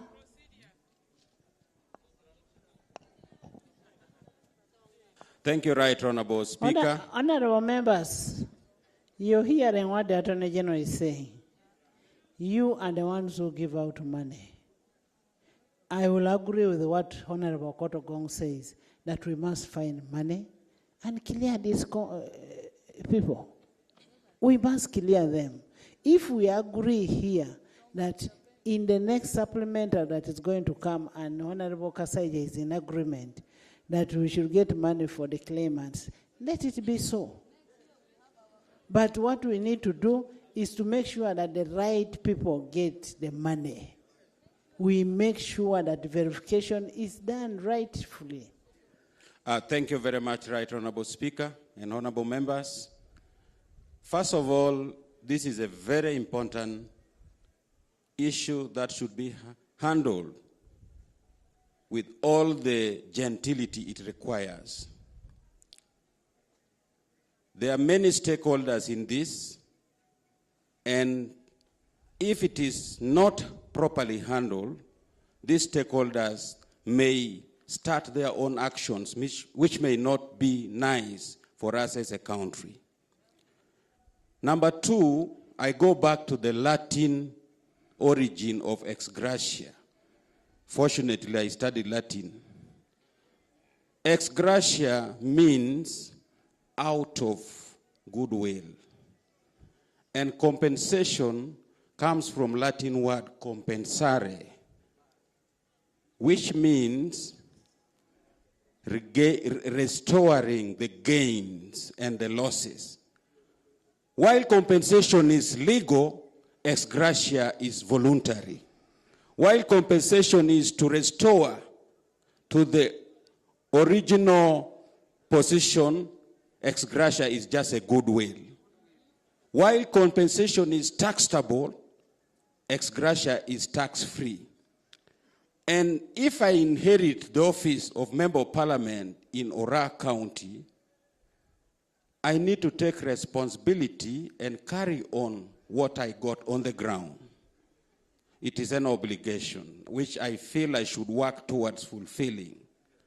So, and when you look at the history, the events, the people who suffered the impact of these catastrophes, if you look at 1996, for example, where LRA, for example, banned about 16 vehicles on Karuma Pakwash Road, it was the people of West Nile. So, for me, first of all, I need clarification from the Attorney General. Why are you calling it ex gratia, not compensation? Number two, yes, and then number two, I think the Attorney General and the Minister for Justice. And then the people who suffered in this are only not restricted to Acholi, Lango, and Teso. So what is the position of the people of West Nile? Thank you very much. Yes, Chair. Even the people of Bugisu suffered. Right Honorable Speaker, when we moved across... Abeja, you have something to say? Okay. Right Honorable Speaker, when we moved across the sub-regions, this was a very important matter. And there are teams that traveled from Kalamoja, they are here. There are teams that traveled from Sebei, they are here. There are teams that traveled from all the sub-regions to come and hear the Parliament of the Republic of Uganda debate on this very important issue. Right Honorable, I want to implore you that the Attorney General tomorrow comes up with some answers and he allows the Parliament to debate this very important issue for the northern region. We cannot refer this issue to next 2 weeks. We must leave northern Uganda when we have fully debated and we have taken resolutions on this very important issue. I want to implore you, Right Honorable, that tomorrow the Attorney General can call, because these discrepancies, he can call his offices and allow members so that we debate and come up with resolutions and settle this issue. I implore you, Right Honorable. Honorable members, you've heard from the chair. You also heard from Honorable Felix Okot. Bugiso, you have something to say, and then Abeja. Thank you very much, Madam Speaker. I'm Katenya Isaac, Member of Parliament, Bulambuli. Madam Speaker, I was surprised when the Committee of Government Assurances went out for verification and omitted the Bugisu sub-region. I want to ask the Office of the Attorney General, because I wrote to you, you responded that Bugisu sub-region is going to be included. You know very well we suffered the cattle rustling, we have suffered with Teso, my constituency in particular, neighbors Karamoja, neighbors Teso, and other regions. Our sons and daughters have died in this Konyi war. It has suffered with Lakwena, it has suffered in many wars. And therefore, Madam Speaker, I request that Bugisu sub-region be included in the list of compensation, or if not, we are going to engage in litigation with the Office of the Attorney General, so that we can be in a position. Honorable Isaac, he only did oversight on verified claimants. Yes, ma'am. And one thing I want members to know, why West Nile is not there, why other regions are not there, this was a political promise. Political. Where they said, where the president was campaigning, Honorable Mona was the PPS that time, and the president said, I will give money for compensation. When it would reach Lango, I will give money for compensation. Actually, I will give money for compensation. And then Teso, I will give money for compensation. But now what we need to do is look at it holistically on the people who suffered. It is not only the 3 areas that suffered. Let's look at it holistically, come with a right figure that we may need to sort out with these people. Madam Speaker, when the President was in Sabay on the 9th of October 2022, he promised to compensate the people of Bugisu, and Bulambuni in particular was mentioned. And therefore, I wrote to the Attorney General. He responded and said, we are going to be included in the list of what to be compensated. Even the President instructed his personal secretary, Honorable Omona. He's aware about this. And the Attorney General wrote to me. I've written back to him, but I've not received. I received a response. But when he came to present the issue, I wasn't. That will be looked upon. I request, Madam Speaker, you include it on the list of areas to be compensated. Thank you.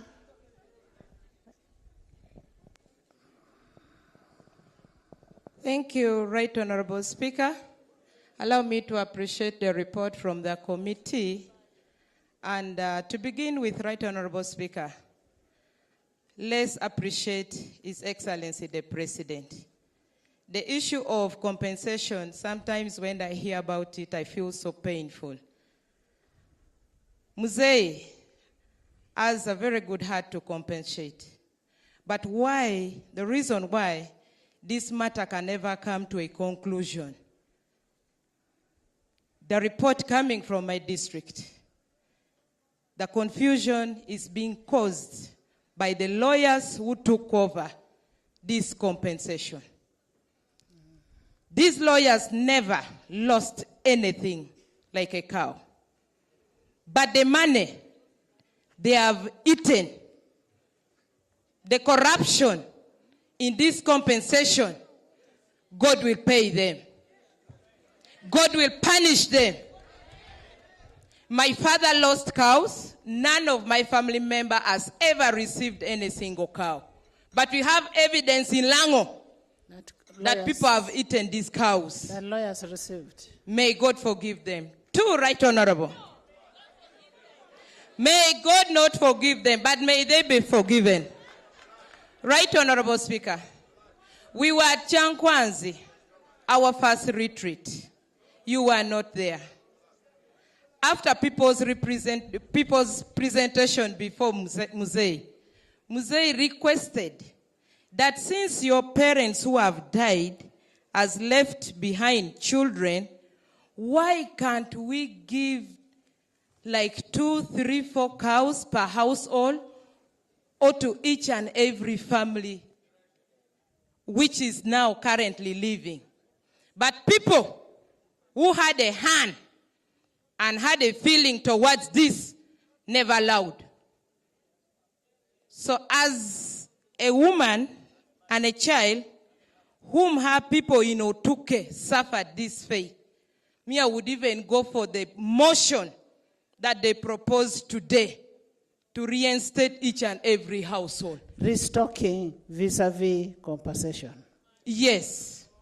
Because in my district, even the real beneficiaries are not going to get this compensation. How about those ones who will be left crying? I submit. Thank you, Susan. Achuti. Thank you, Right Honourable Speaker.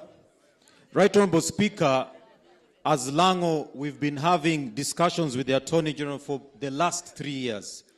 And what has been presented today is information that he has. There is key information that we want him to present here tomorrow. One is that there was a court case between Akelo Betty versus the Attorney General where verification was done for 59,088 claimants. All of them have been excluded from the compensation and the payment process for the last 3 years.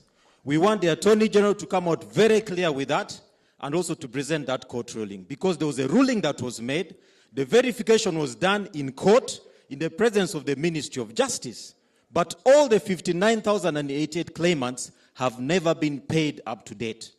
Two, the Attorney General had the 42,042 people that they verified.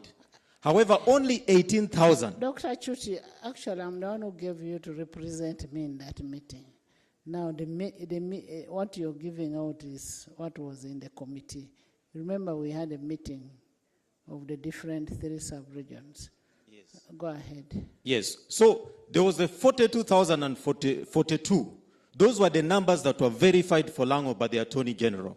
But only 18,000 were allowed to fill the forms, what they call the data cards, to be paid.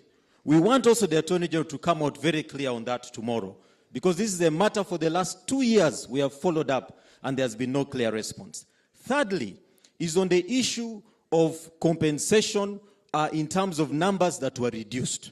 People's numbers were reduced 10 to 5, 20 to 6. The Attorney General stated that they should complain.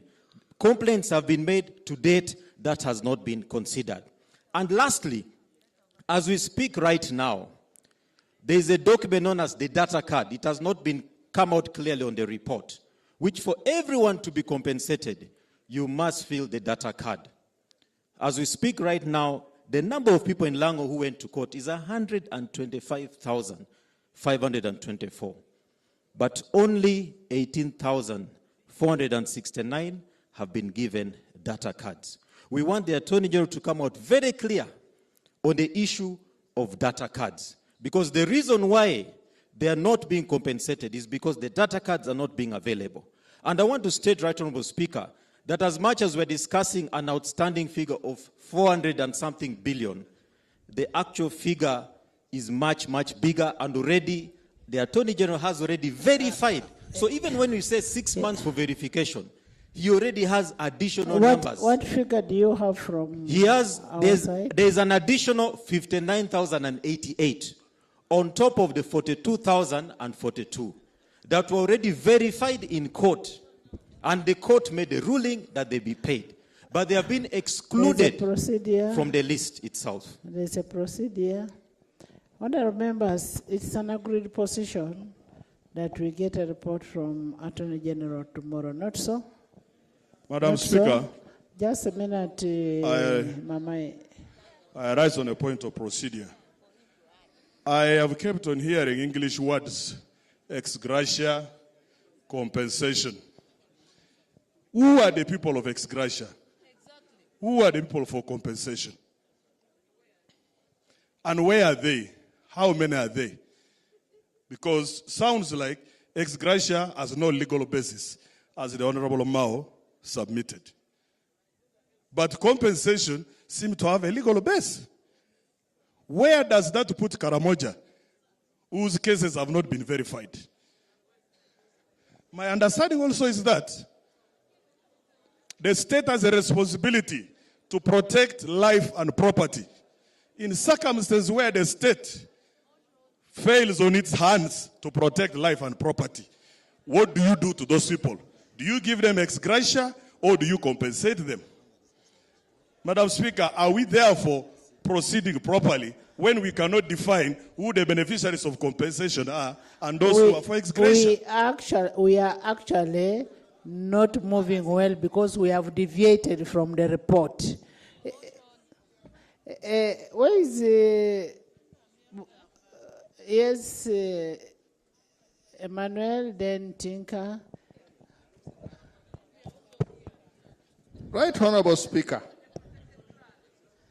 it was me yesterday who brought a point of procedure that stopped the Minister for Northern Uganda continuing with the issue of compensation. And today we are discussing the issue of compensation again. And yesterday I had stated clearly, if we don't have West Nile and Karamoja region, there was no reason to continue. And that's why, in your wise ruling, you stopped the minister from continuing. Today, we are on this discussion, and still, we are not hearing about West Nile and Karamoja. And for me, Madam Speaker, for me, whether people like it or not, I wouldn't mind even the 2 weeks the minister is talking about, as long as in that period we at least have something comprehensive for West Nile and also for Karamoja. What is the use of continuing to discuss tomorrow when we still don't have Karamoja and West Nile in all this debate? Madam Speaker, members, I wish to submit. Honorable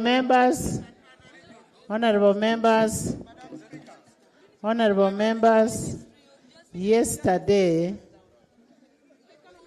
honorable members, Dorcas, I've not called you to speak. I was just telling you there's one meeting.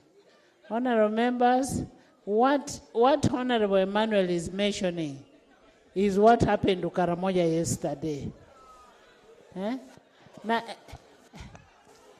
Nakut, you, Nakut, stop being a Karachuna.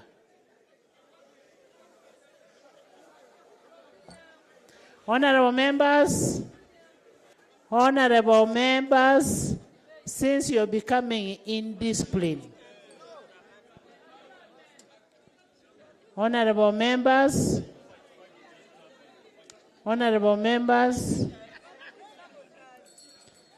Dorcas, Achen Dorcas.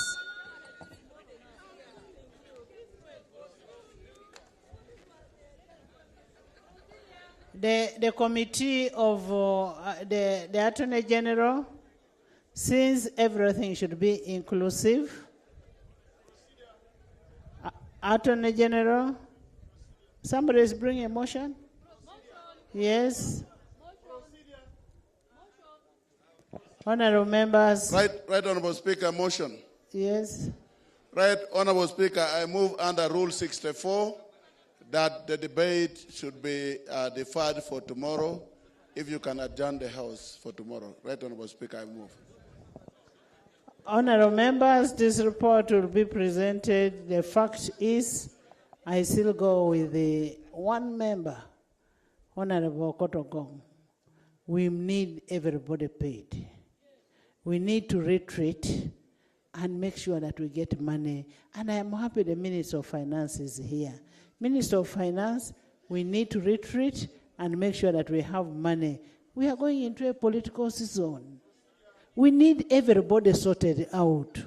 And that is the most wise idea that has come out. We are going to make sure we provide money and everybody to be paid. On the inconsistencies, I want you to present the report on Tuesday in the House. But give us a source of funding. We want everybody to be paid. I adjourn the House to 10 tomorrow.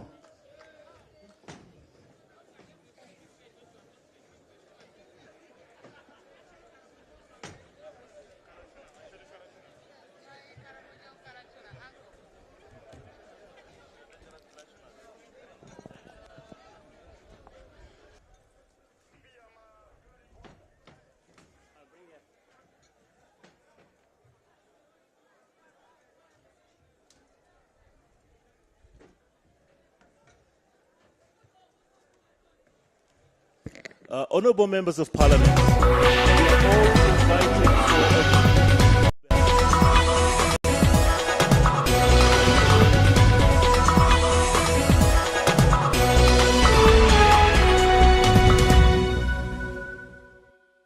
Hello everyone, my name is Eva Satkwasiwe. I'm the station manager, KKC Media.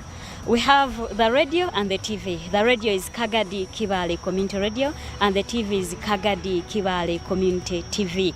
So we have opened this YouTube channel for you. You can subscribe, comment, like, share. We're going to be sharing political talk shows, live broadcast, news broadcast in areas of education, health, agriculture, environment, and many sorts. Also live commentary. Thank you.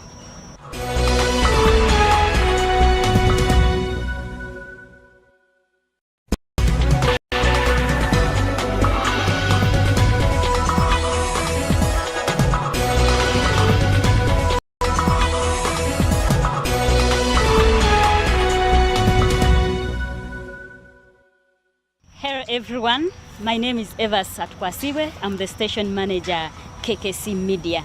We have the radio and the TV. The radio is Kagadi Kibaale Radio and the TV is Kagadi Kibaale Community TV. So we have opened this YouTube channel for you. You can subscribe, comment, like, share. We're going to be sharing political talk shows, live broadcast, news broadcast in areas of education, health, agriculture, environment, and many sorts. Also live commentary. Thank you.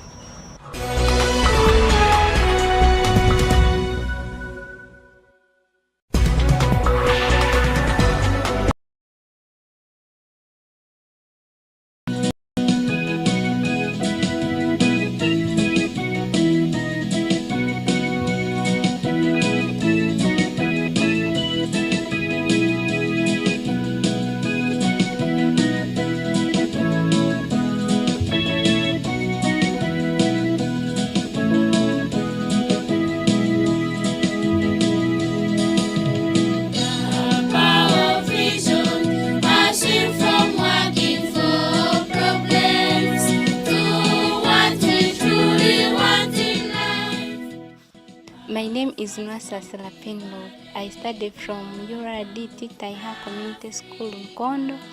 I'm in senior 3 class. My parents' name are Mhanj Amon and Atwine Caroline. I joined URDT in 2020, and before joining URDT, we had nothing. But because of URDT approaches, we are now in the life that we want.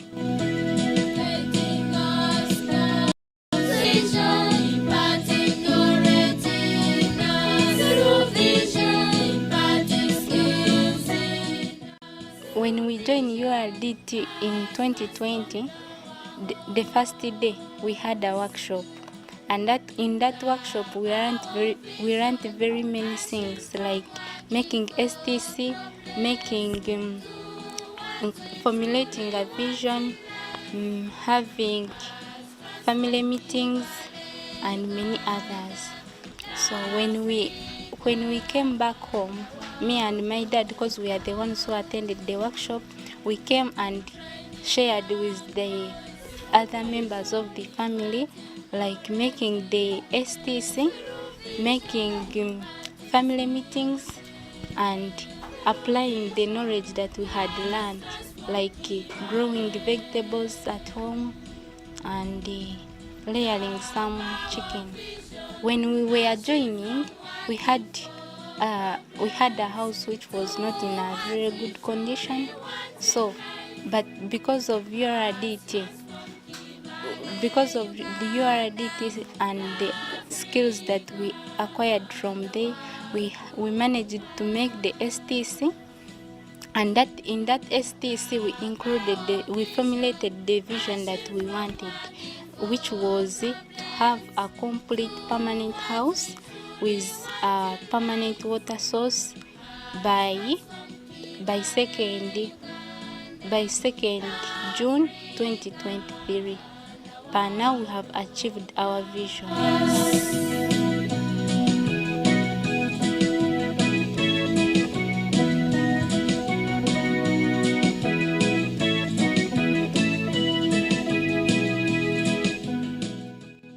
By that time we had the land, we had no building materials, we had no funds, but we managed to raise them from the skills that we acquired from there. Then we went step by step by achieving our vision. Because of URDT approaches, I've managed to acquire skills like leadership skills, because I'm academic prefect, and I've managed to get skills in farming, like layering poultry, because at school we have some poultry, and we have managed to share with that vision, to share that vision with my parents, and here we have achieved that. We have achieved that because we have 200 chicken at home. My parents had to mobilize members from the community to start up a circle in the community. That is one of the achievements that we have. So in that circle, my father is the treasurer and my mom is the secretary. So that is one of the achievements that we have.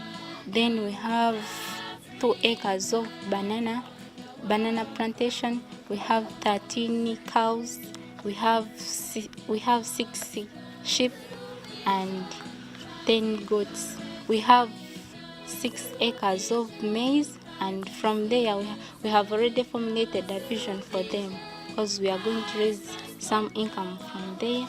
Then we try to achieve our vision.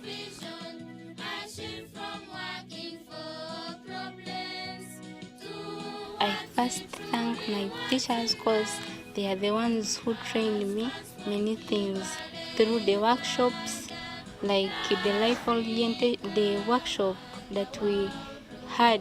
Okay, we always have workshops at the end of every term. So from those workshops we acquire many skills, and from those skills we get income after applying them.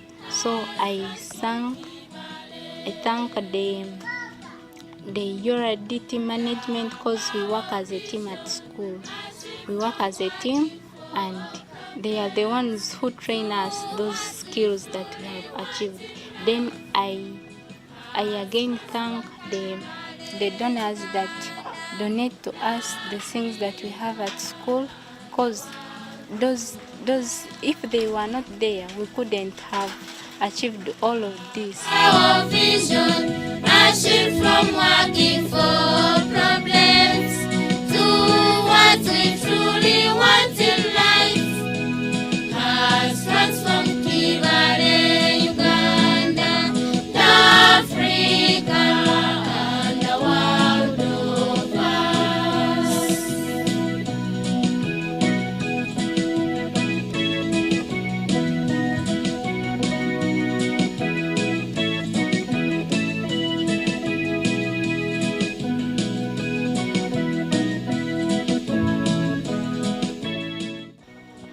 My name is Tumurami Margaret. I'm in senior 5 class. I'm from Nyambeo. My dad is called Barjanaki Gabriel Tumwesigye. My mom is called Kevina Tumwesigye. I joined URDT Girls School in 2015 when I was in primary 5. When I joined URDT Girls School, I joined with my mother. They took us through a workshop for 1 week. During that workshop, they introduced to us the visionary approach. The facilitators told us to draw our vision, and our vision was to have a permanent house, banana plantation, green environment, vanilla plantation, a business. So far, even during that workshop, they introduced to us the two-generation approach, where a student and a parent sit together and learn together. So me and my mom drew our vision. When my mom reported back home, she said the vision we had drawn with my family members, like my dad, my sisters, and that vision they shared. After sharing, when I came back after first term, we had a family meeting. We again shared our vision. We saw how we can achieve our vision. Our current reality, we had the same permanent house. We had no banana plantation. We had no vanilla plantation. Our feeding status was poor. Also, the rest of my sisters and brothers were not attending school. But after joining URDT, my sisters and brothers started schooling. We also planted some bananas. We also planted vanilla. Like I had said, our vision was to have a permanent house. We started working towards achieving our vision. Our vision was to have a permanent house. So my mom, they organized some money. They bought bricks. They bought sand. We started the construction. The vision we had drawn, it was for 5 years. The 5 years ended when I was in senior 2, that was 2017. And by that time, our house had been completed. During that time, before I joined URDT school, we had no banana plantation, but now we have the banana plantation. Then also, during that time, we used not to plant many crops, but now we plant different crops in our garden. We plant nuts, plant beans, maize. We also have vanilla in our banana plantation. Then also during that time, before I joined URDT school, we had no business. But after joining URDT school, due to the knowledge that we acquire from the school, my mom decided to start up a business where she sells different things like water, salt, soap, sugar, breads, and other things. Then also, during that time, before I had not joined URDT school, we had no enough land, because during that time we had only 2.5 acres. But after joining URDT school, due to the knowledge, my parents decided to buy more land. They decided to buy more land.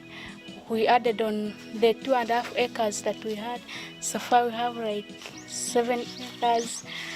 I personally have gained much from URDT school, like leadership skills, confidence skills, MDD skills, art and craft. Like when we are at school, at the end of every term, we have that 1 week where we do handcraft. We make different things like tables, drying racks, flowers, table mats. I've also gained those skills. Then also, I personally have gained like computer skills, like whereby even the school provided us with tablets. So, because before joining girls' school, I had never seen that tablet. But due to the girls' school, I've seen that tablet. So I also have those skills. Then also, I personally have also gained like leadership skills, because sometimes at home, also like when we are in the family meeting, I advise my parents on things to do. you find that everyone is contributing to the family development. But before joining the girls' school, I had to know all those skills. So I thank URDT Girls' School for the support they have given towards me and towards my family for development. Then secondly, I also thank our donors who support us in different things. Also thank those who provided us with tablets because they have eased our learning at school and at home. I also thank Dr. Mwalimu Sheshe for supporting the girl child education. Then lastly, I thank my mentors who are always there to mentor me at school, even during holidays. Thank you very much.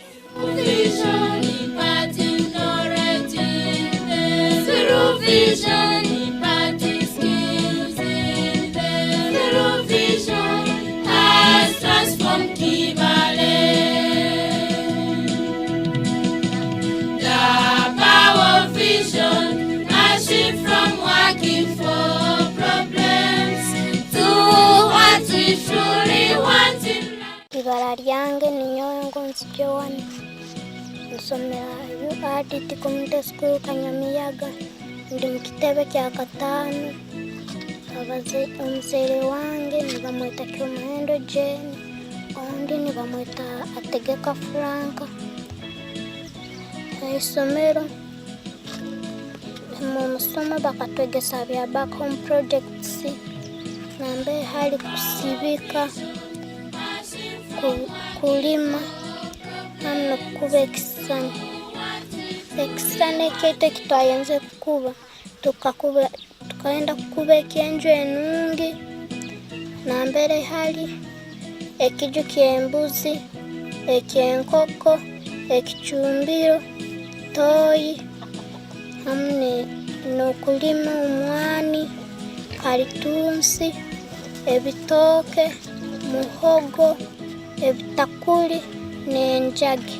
Obwire obw'enyuma omuka twali tuli baavu, tutaine mmere kumara, tutaine enju nungi, ekichumbiro ky'eitaka, toyi y'eitaka, tutaine kiju ky'enkoko, tutaine kiju ky'embuzi, tutaine kiju ky'empunu. Empunu turara nazo n'embuzi hamu n'enkoko. Abaana ab'omuka abamu tibasomaga, twali tuli mu mbeera mbi. Saa zino tuli mu mbeera nungi, ntwegonza, twine emmere kumara, twine obwomeezi obulungi nka famire. Ninsiima abegesa ba URDT n'ekitongole n'abadonors nywena hamu na Mwalimu Musheshe webale kunkomayo kunegesa. Saa zino tuli kurungi, twine obwomeezi obulungi, titwine kuburwaho. Webale muno.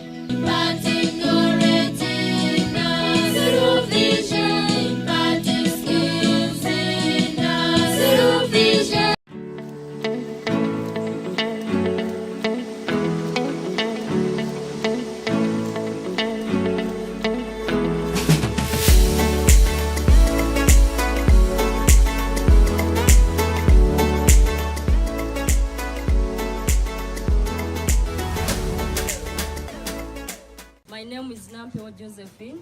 I'm the Executive Assistant to the Vice Chancellor, African Rural University. I would like, first of all, to acknowledge the receipt of the invitation of Dr. Mwalimu, the Vice African Rural University, to be for the Council 2020 of Kagadi District. I bring you apologies from the Chief Runner. He was engaged in other activities and he delegated me to represent him as the Chief Runner of today's Cancer Run. African Rural University and URDT as the mother organization, we are fully represented here, and their services that are running, that is cervical cancer screening, is ongoing. And not to waste a lot of time, with the power entrusted in me, I would like to flag you off for the Cancer Run 2024 Kagadi District. Thank you so much.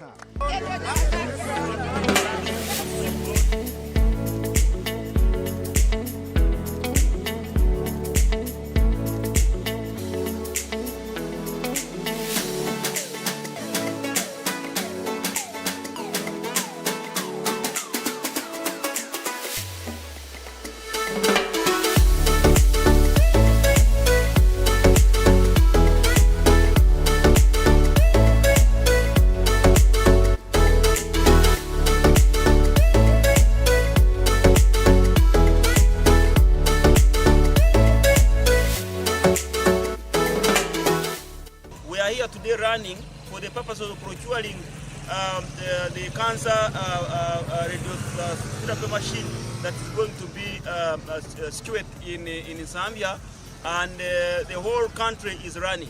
For Kagadi, this has been a historical moment. It was our first time us joining the rest of the country to run to engage in a cancer run. So we want to thank so much all who have participated, and those who are providing cancer, treatment and screening services at the Freedom, like the cancer program. We have kids that have is here, we have Kagadi and others, them for the work doing.